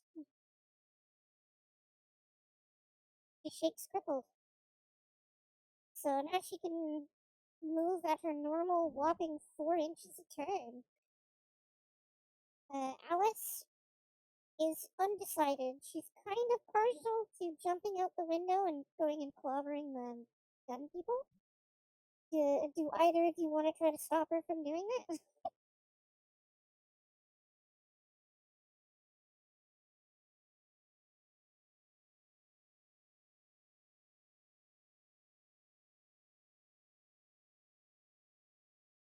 Anybody can pick them up. It's just if Alice gets down, yeah, if she gets downed, she drops the objective. So if you wanted to, like, tell her to not charge, or tell her to charge upwards, because the side's closer, it's up to you. She's just completely unaware of the infantry here. She just wants to go and punch these guys because they shot at her. So if you... Yeah, you know they're there. No, you know they're there. You can hear them. They're yelling. Yeah. So I will roll a d6, and on a 3 up, she listens. She listens. So she is going to go 6. She cannot. She's just doing a rush. Can't go over the wall because of difficult terrain. But she will spend 2 of her power to... You hear loud stomping noises and then a loud window crash as she just charges out the window and smashes into the back line.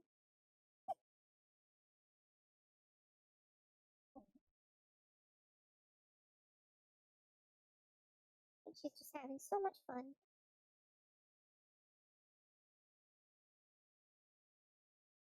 5 successes.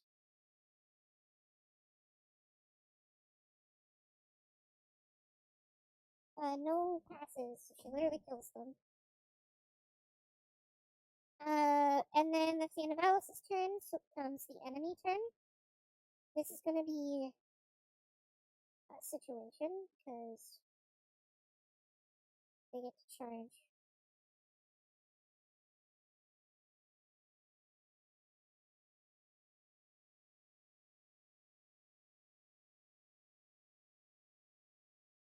We're literally in their home. They don't have a choice but to fight us, or they're homeless.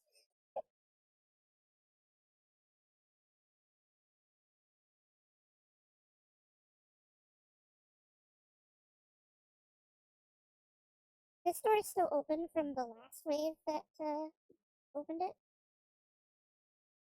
So, because there was a group of bodyguards that walked through that door to come get you guys.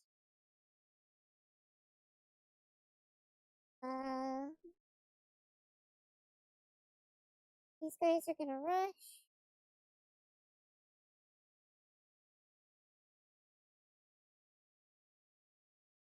Just running along the edge of the building. These guys are gonna charge the door to try to start breaking it down.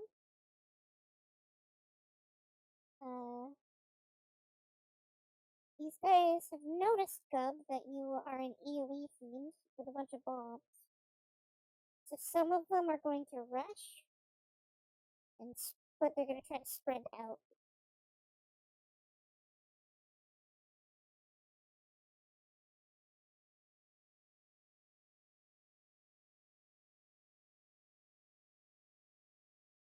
Yeah, these guys are human. They're a little bit more... They're a little smarter than goblins are, so they're pre-prepped. These guys that were in the building didn't really have much of a choice because you were in a building. You're inside a building with a grenade.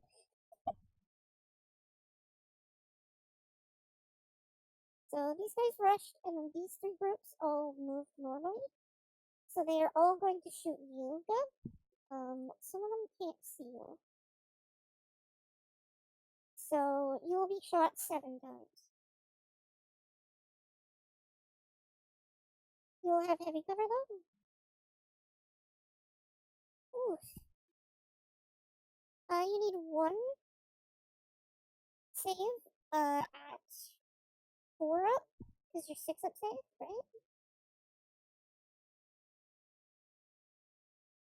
right? And then you need 4 at your normal 6 up, because those 6s have the fracture rule. Oh wait, they just ignore cover entirely.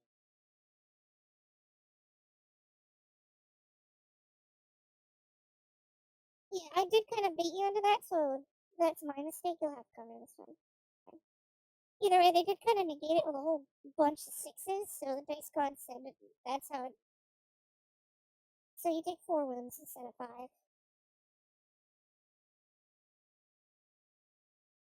But from this point on, they will ignore cover.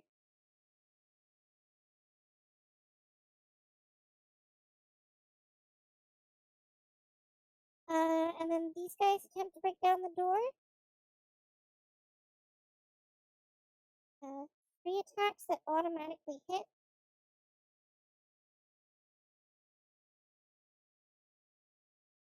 They do not manage to. I wanted 2 fails to make it break down. But next time I'm going to say that if they just pass 1 attack, they win. Because it's starting to crumble.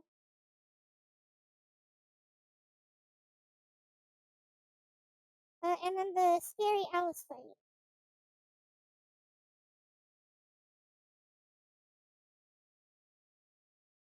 It's 2 successes. Because she was charged, she gets +1 to her defense, so she has defense 4. They do 1 wound. And then she gets to swing back, but because she fought last turn, she hits on 6s. Wow. And then they passed with their 2. But that guy needs to take a leadership check of 4 up. He fails, so he's shaken. And the rest of them get pushed back as far as necessary to get them out of an inch. Songo, your turn.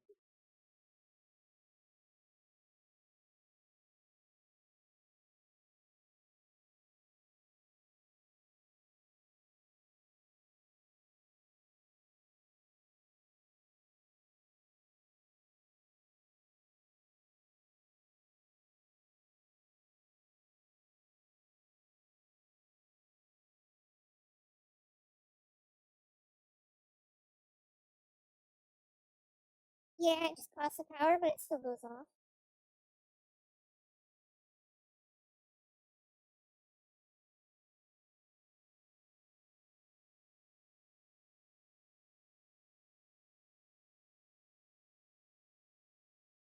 You don't want to charge the guys there? Oh, you're just gonna let them charge you.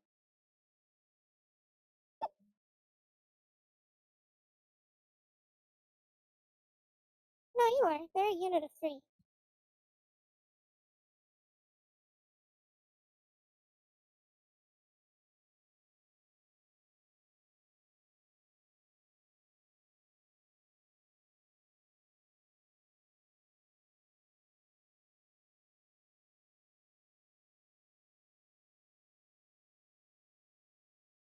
No, it's too tall.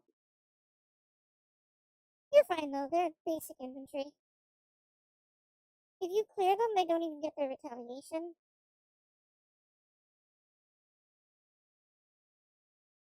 You clear them.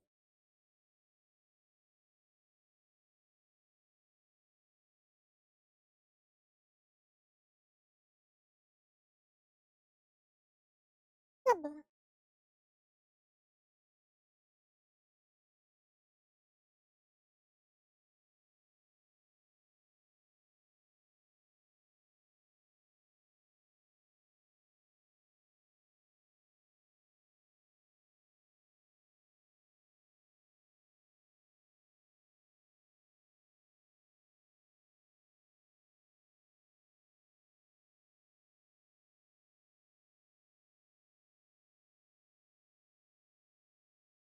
You can go 16 if you do it twice.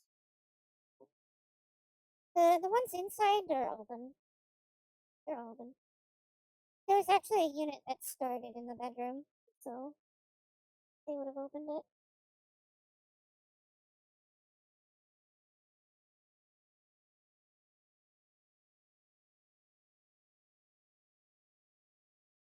No, they have to be within an inch.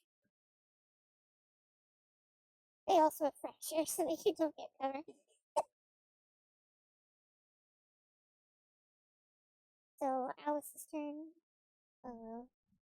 Alice is having a field day, one would say. 3 successes.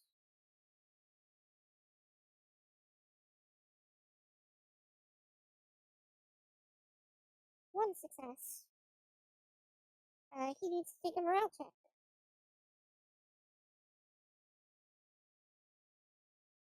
which he succeeds. And then that's the enemy's turn. The weapon masters, I'm just going to do them really quick, because they do their attacks.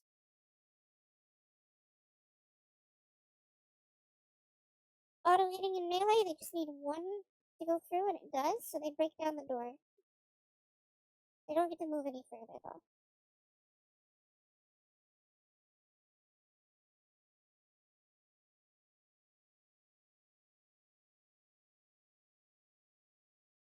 And then all of the gunners are starting to run towards all of the openings, and these ones are running in.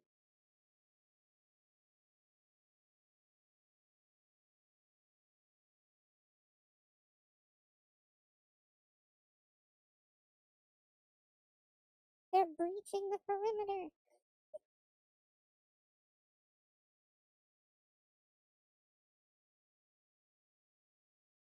These guys, 2 of them can shoot you, go, but not all of them.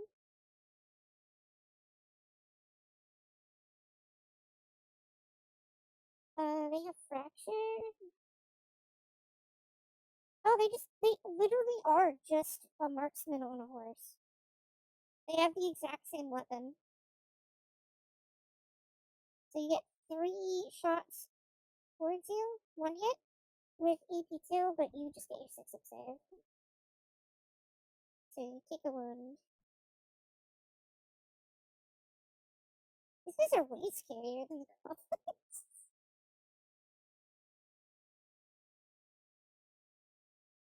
And then these guys all charge Alice.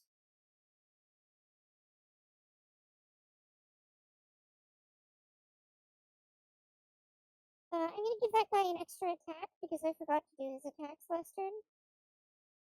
So 3 of them are hitting on 5s, 2 of them are hitting on 6s. None of them hit. Alice is hitting back on 6s. 2 hit. And 2 fails. So that guy needs to take a morale check. He passes. I can't believe Alice charged through a window and just demolished 12 dudes.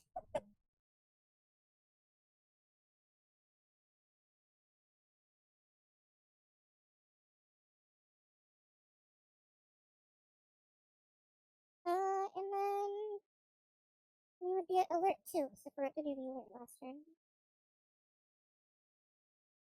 So no, you're getting shot twice because these guys that walked in.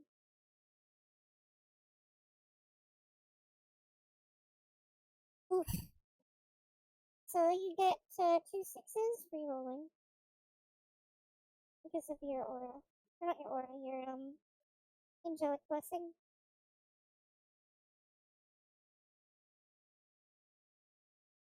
Ooh, now you only reroll 1.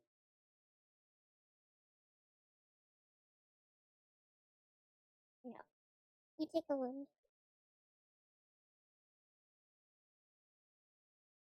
These guys also have the same defenses as regular marksman don't, so if you shoot them, they fold just as easy as anyone else.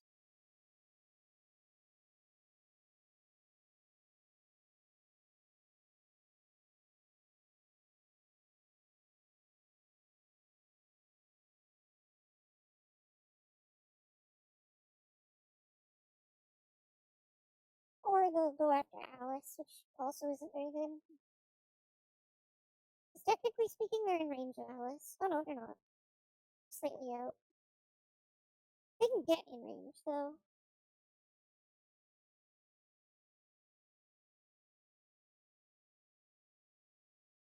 Big deal. Sungo, your turn. I say we go for top right for extraction.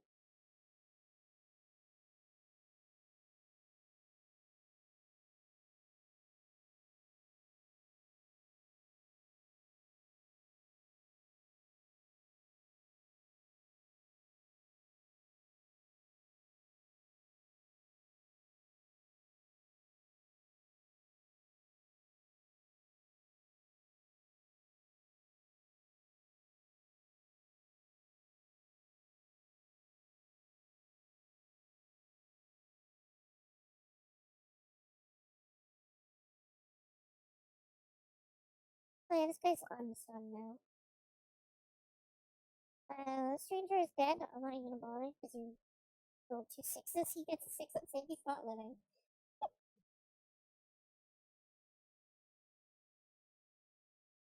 Did you want to try to roll to heal?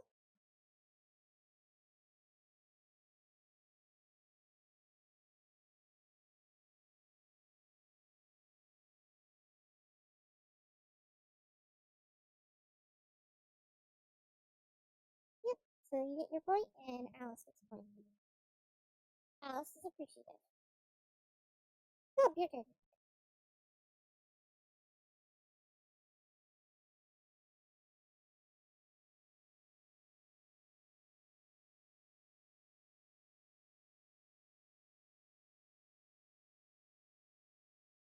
I will say you moved 2 inches forward, right? I'll let you shoot and then move again after, like your remaining movement. That isn't in the rules, but that's just my preferred way of playing, because it's like you can shoot at any point in your movement. It's just if you want that advantage, the enemies get that too.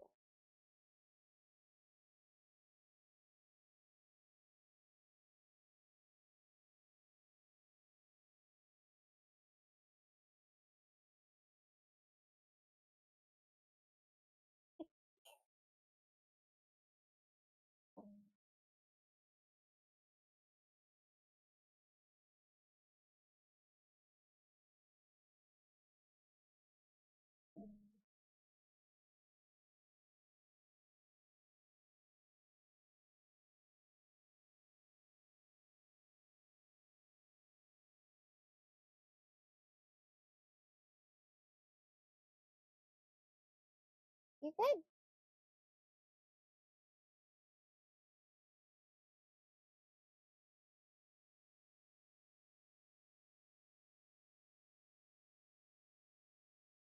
Two hits, so that's 4 hits. 12 total. Yeah, they're dead.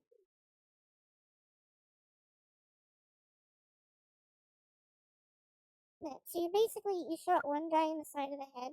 The steam explosion goes off, and spooks the horses, and then they all fall off the horses and hit their heads on rocks or something and die.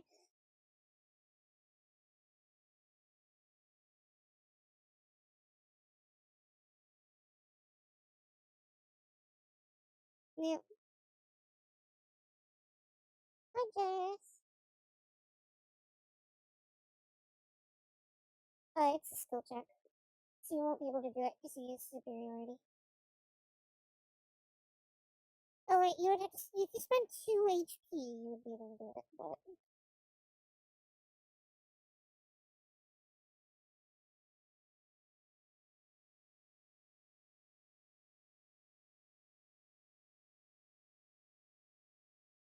yeah. Because I let you do the movement as to in one action, so you technically still have your skill. Or you still have your rebuy for another skill. So you just need to pass the strength check.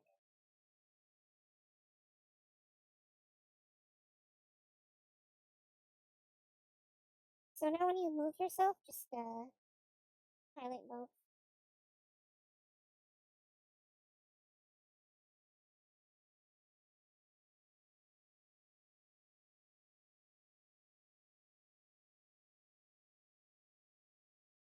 There you go.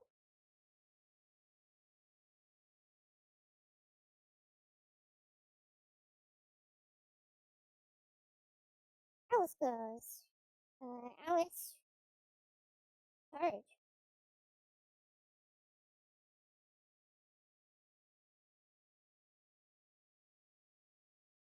And I'm just gonna delete him because there's no way he lives. Then it's the enemy turn. Gub, you're gonna climb out the window, right?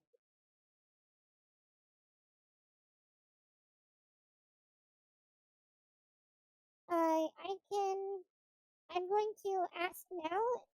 You will not get a rest if you choose to do this for save timing.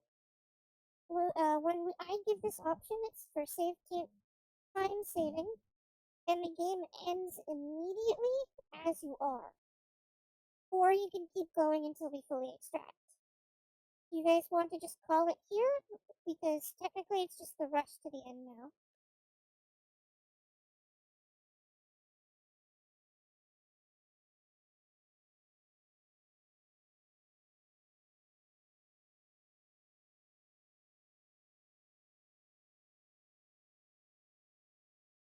I'm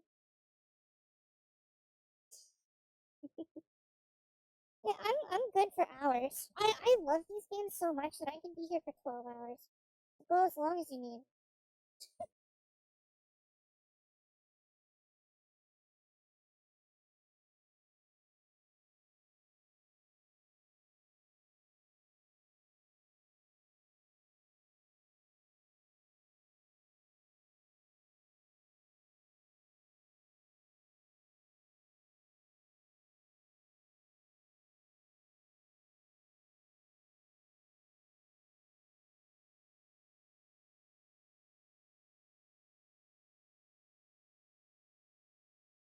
Alice is getting shot 5 times. 2 successes. She gets 2 ups for the cover. One of them. 2 up for one of them. Success. 4 up for the other. Success. She's fine. These guys can't shoot anybody. These guys don't know where Gub is right now, so they're just kind of stepping in cautiously. And the marksmen are looking towards the window.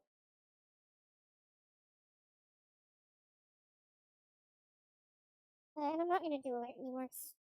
We're just running to the end, so.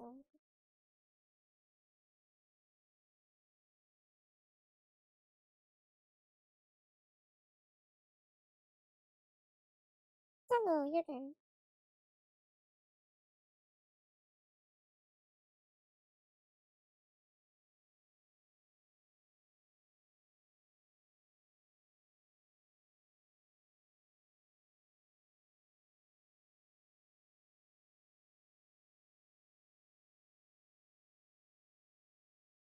Yep. And like Bob said at the start of the session, you guys can stand at the extraction without actually extracting. If you want to do like rests and stuff, it's just the enemy is going to keep coming for you.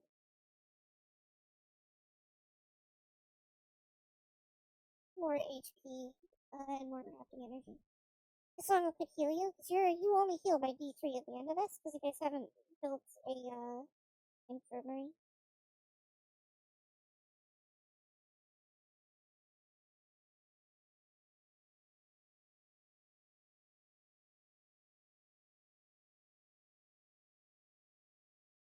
Yeah, you can do that.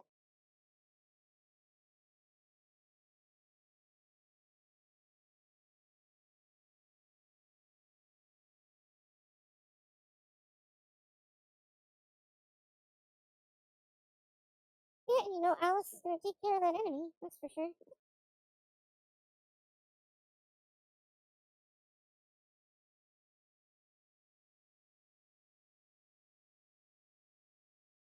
Oh, your turn.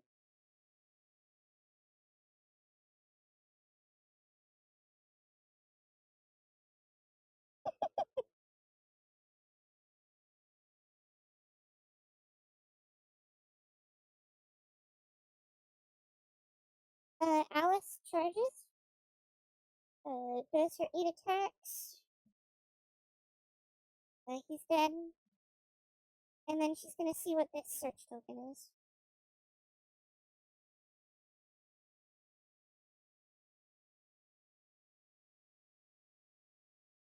5 and a 6. A 5 is a potion box, a 6 is a health potion.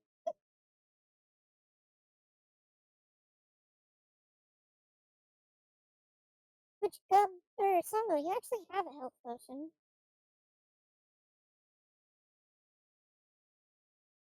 You can, use it on another hero within 3 inches to heal them for 3 health. And I will say you're allowed to use potions outside of, like when you're at home. So Alice is allowed to use this health potion when she gets back.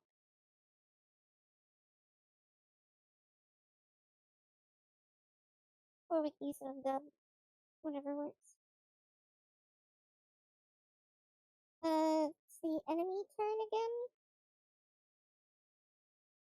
The Battle Masters move this way. They're running. Still searching for Gub. These guys go in here searching for Gub. Well, they're technically searching for anyone, but these marksmen go to the window so they can shoot Alice, and these marksmen run.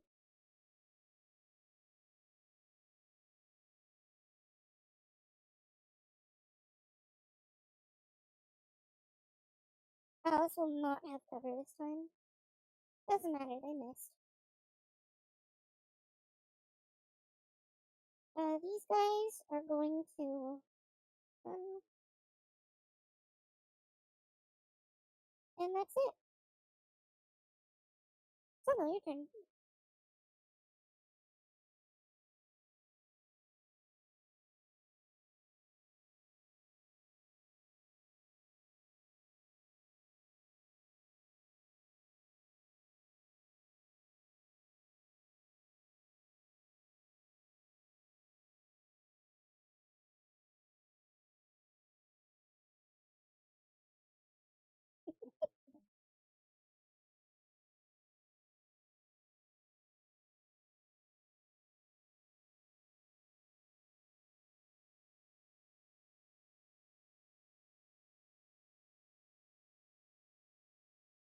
Yep.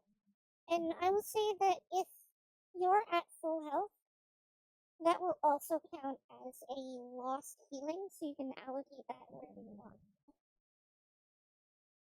So if you're at full HP, you can heal someone else for 2 if they are the only person within range.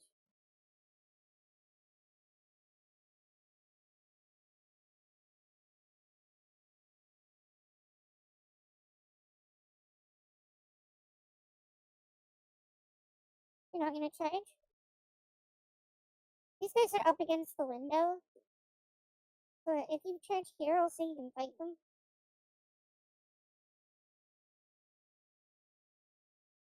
It's just a window. They're like, it just doesn't look as good for them to be standing like this. Yeah, they're basically resting their guns on the window.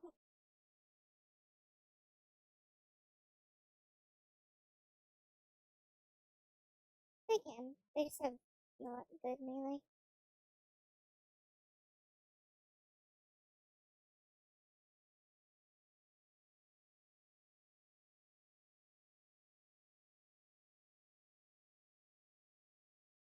Yeah, they literally have the same as an infantryman. Just infantrymen are just way cheaper. 3 successes, which is 3 6-ups. 1 success.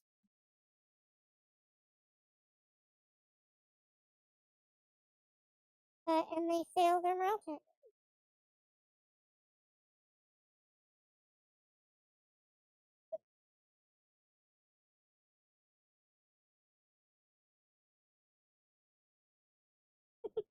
He's like, yeah, nope.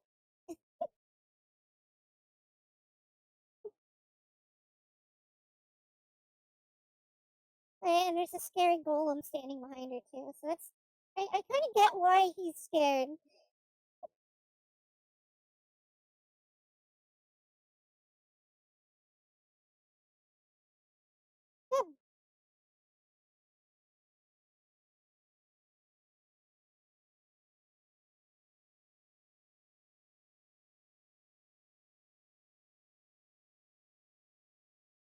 Yeah, they shoot. They do have melee, but their melee isn't as good as their shoot. Actually, their melee is equally as good as their shoot. So they could melee or shoot. But, yeah, they'll probably shoot though. Yeah, yeah.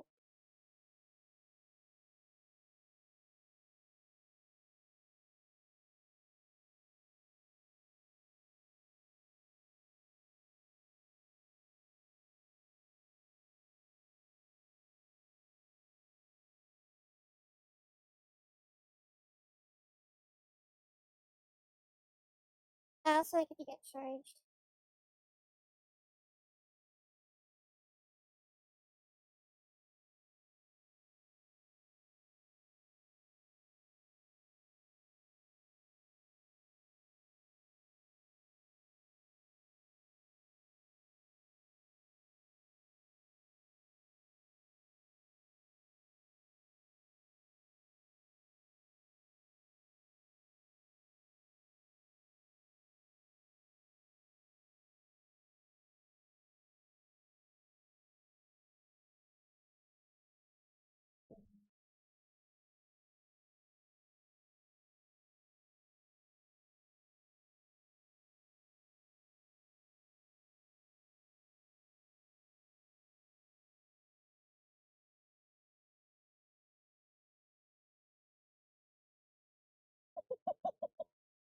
It's just so funny to me.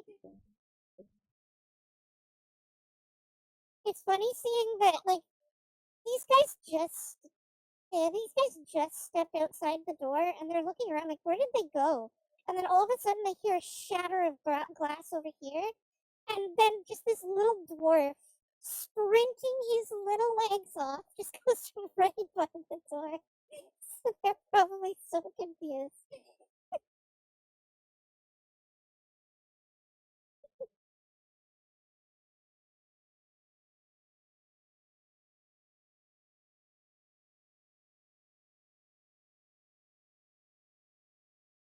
And that would be Alice's turn to use all of your tokens. Alice, you guys kind of see her. She kind of looks at the people with the guns behind them. Then she lets out a sigh of boredom and starts walking towards the objective. She just wants to go home. She wants to go to the objective. She's tired. Yeah, she's tired. She wants to go home. I'm tired.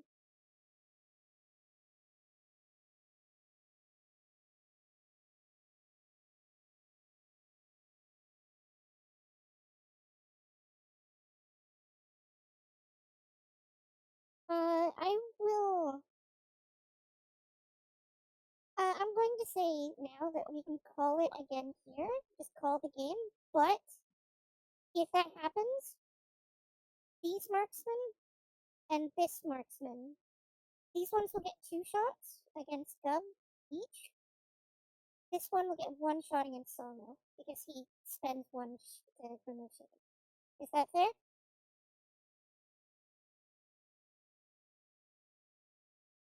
Right. So 6 shots against Gub.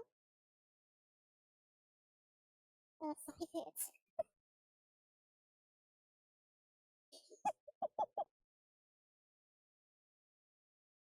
It's so bad.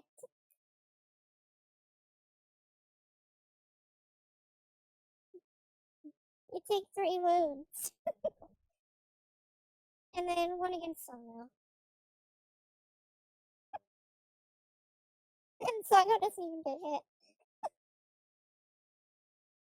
Alright. Alright, so Gub, you need to mark for your wounds that you have 11. So the counting up, it goes up to 11. Alice is at 4. Um, Sama, you're at max. Yep,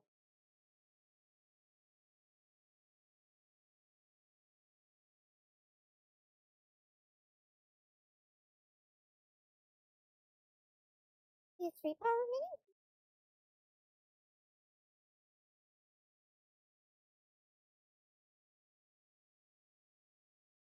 Yeah, it'll automatically convert your remaining power to stress afterwards.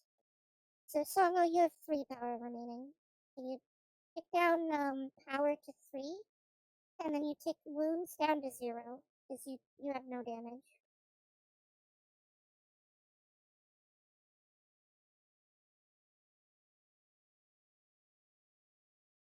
Did you do it on the?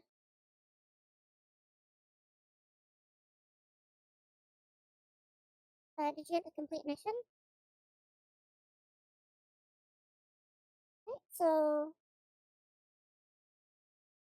I hit complete mission.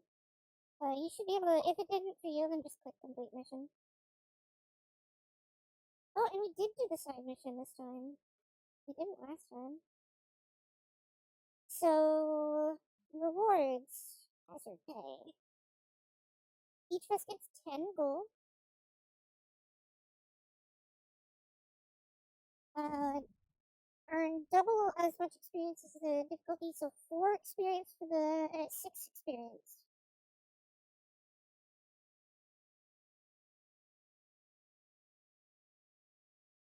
Yes, because it would be 4 for the primary, 2 for the secondary. Which should give you 2 levels, actually. Yeah.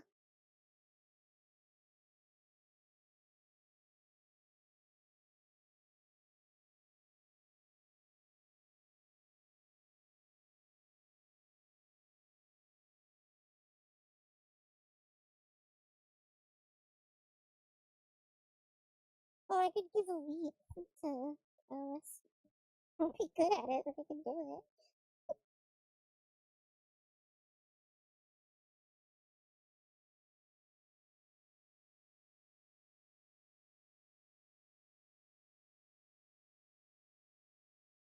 Oh, I picked quality too. Quality is so much rarer than toughness that I immediately took it.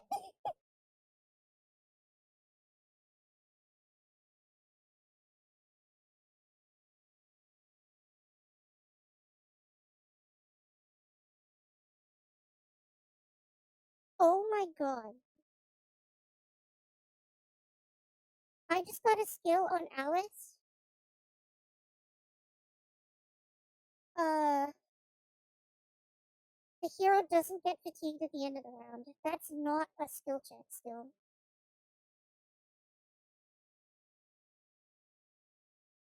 I also took Indomitable until the end of the round. Whenever the hero takes hits, those hits count as AP -1. Like they lose an AP, so she's even more defensive.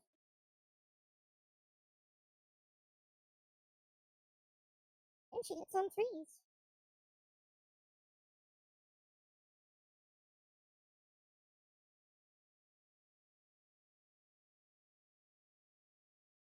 So what was your solo? What's Spirit Guardians?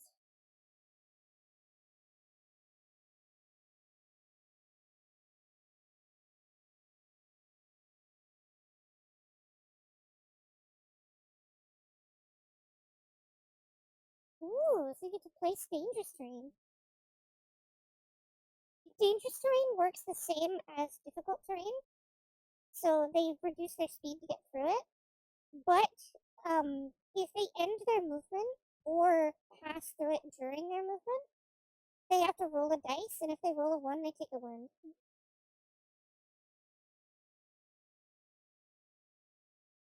Alright, Gub, what's your pick me?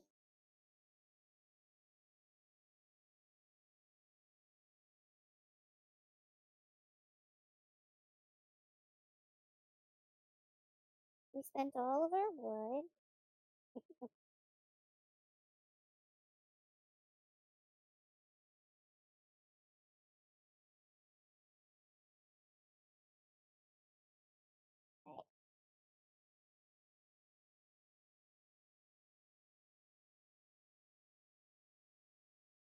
You got leather, and wood is not within 2, so you get leather. Roll a d6 to see how much leather you get. And you should be able to edit the thing, so. It's just d6. Just d6. Nice. So no, you're on editing duty for the resource chart. Okay? So you just edit it. Yep. And then you only get one roll on the resource because you're only one character. Dub, Alice is gonna give you her pick me because NPC, and you gave her the most orders that round and helped her out a lot. So, what's the next pick me?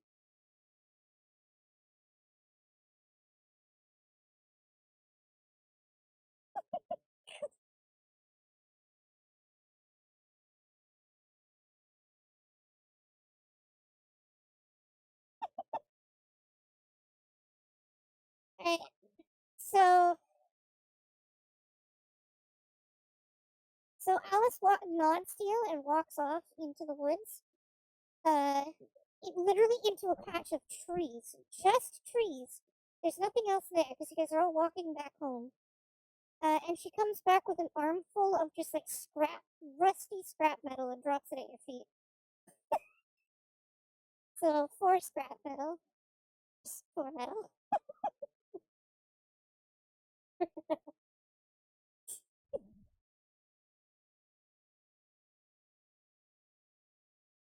She gives you a thumbs up.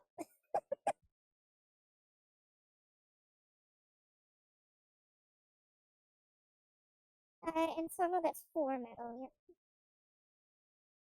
Yep. And what's your pick me?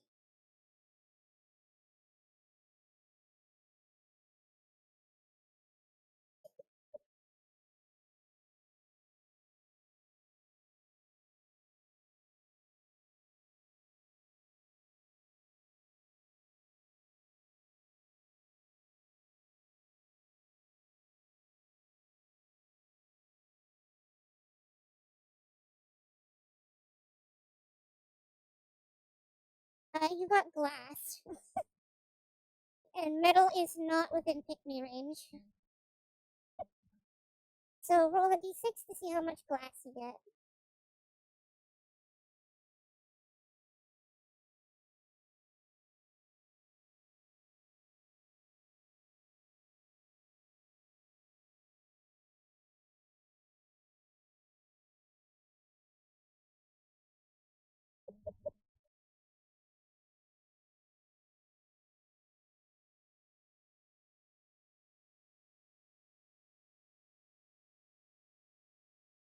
Alright.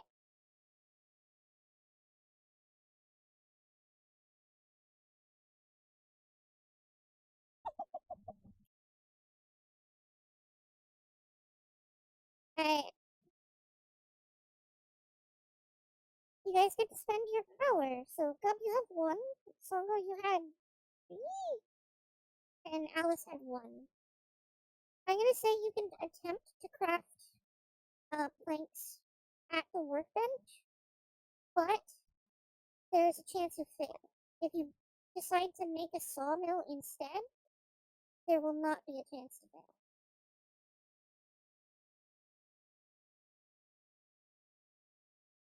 I'll say 4 wood, 4 metal.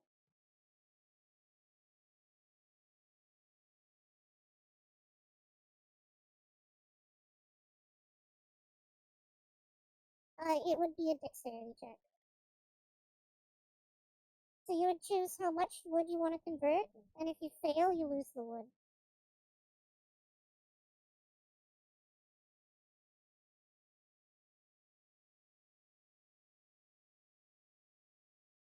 It lets you turn wood into wood planks, which lets you expand the house.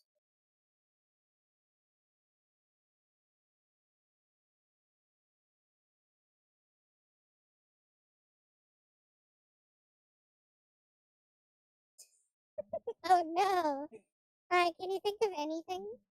You can think of anything you want. Yeah, you can think of anything you want to make. You could make cosmetic furniture if you want. You could try to make like a furnace, a stove for food. You can make anything you want. You just gotta keep the resources in the stockpile in mind.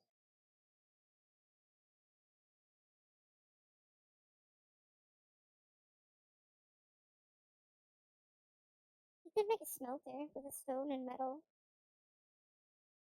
Yeah, I'd say you can make a smelter with stone and metal. So you can turn the metal into metal ingots.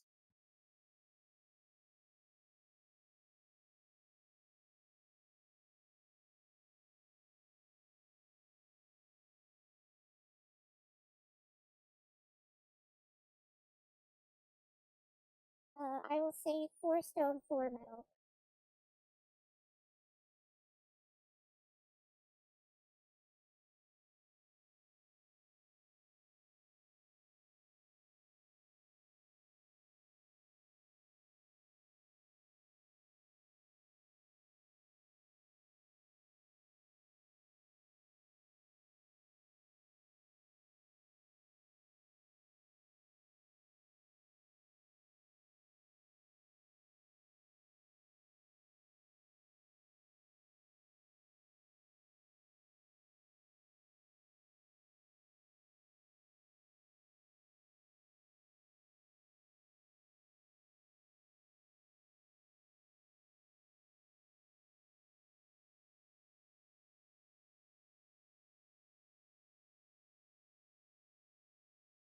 Alright, Gov, where would you like the furnace?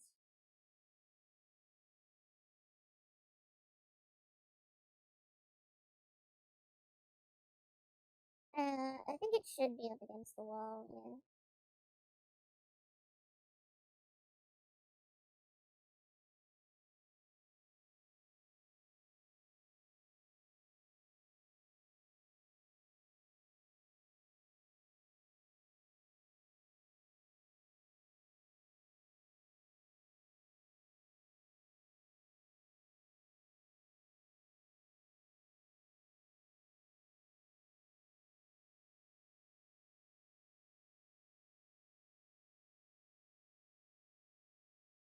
Oh my god, they added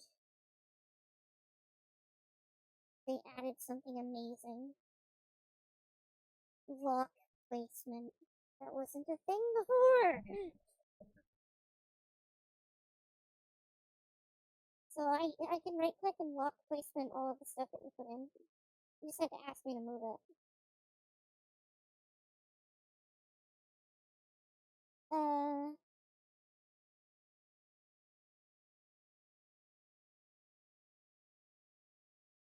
so do any of you have remaining power to recharge? Because you would have gotten 3 at the end.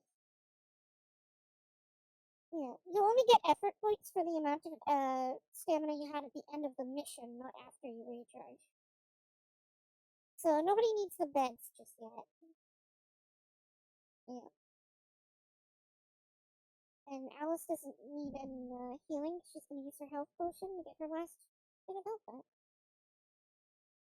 Gub, you should probably do the same, because you can barter with Songo for a use that health potion she has.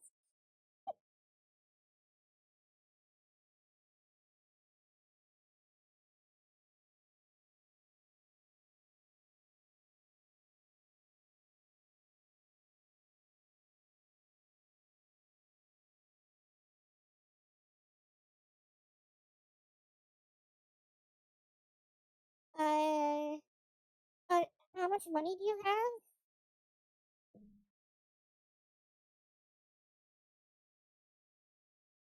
You unfortunately do not have enough to buy a health potion. Uh,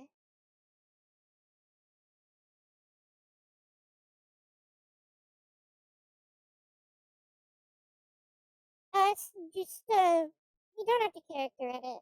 Songo just deletes the health potion from her account and you restore 3 ones.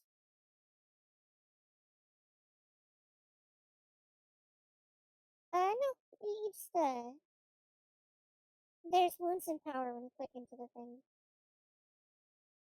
You healed 3 wounds at the end of the fight. Yeah. No, it's okay.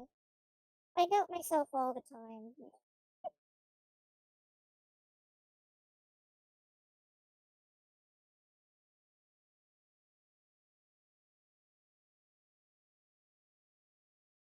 I need 20 more gold to get the light armor that I wanted. The heavy shield.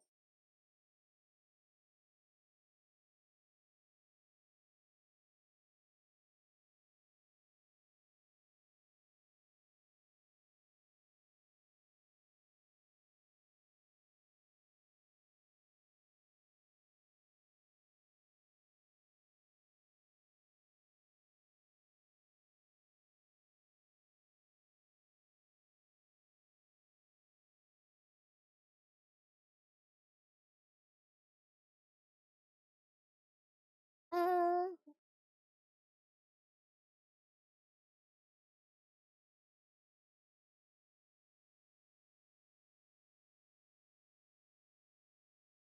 by the end of my build for Alice, she'll have 4 up defense, but she will also have -1 to AP. So anything that has an AP gets -1. And she has a skill that can make it -2 instead of -1.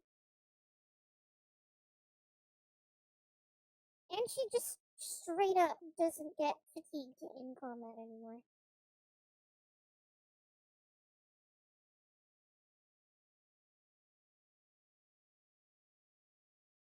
And she is the tank.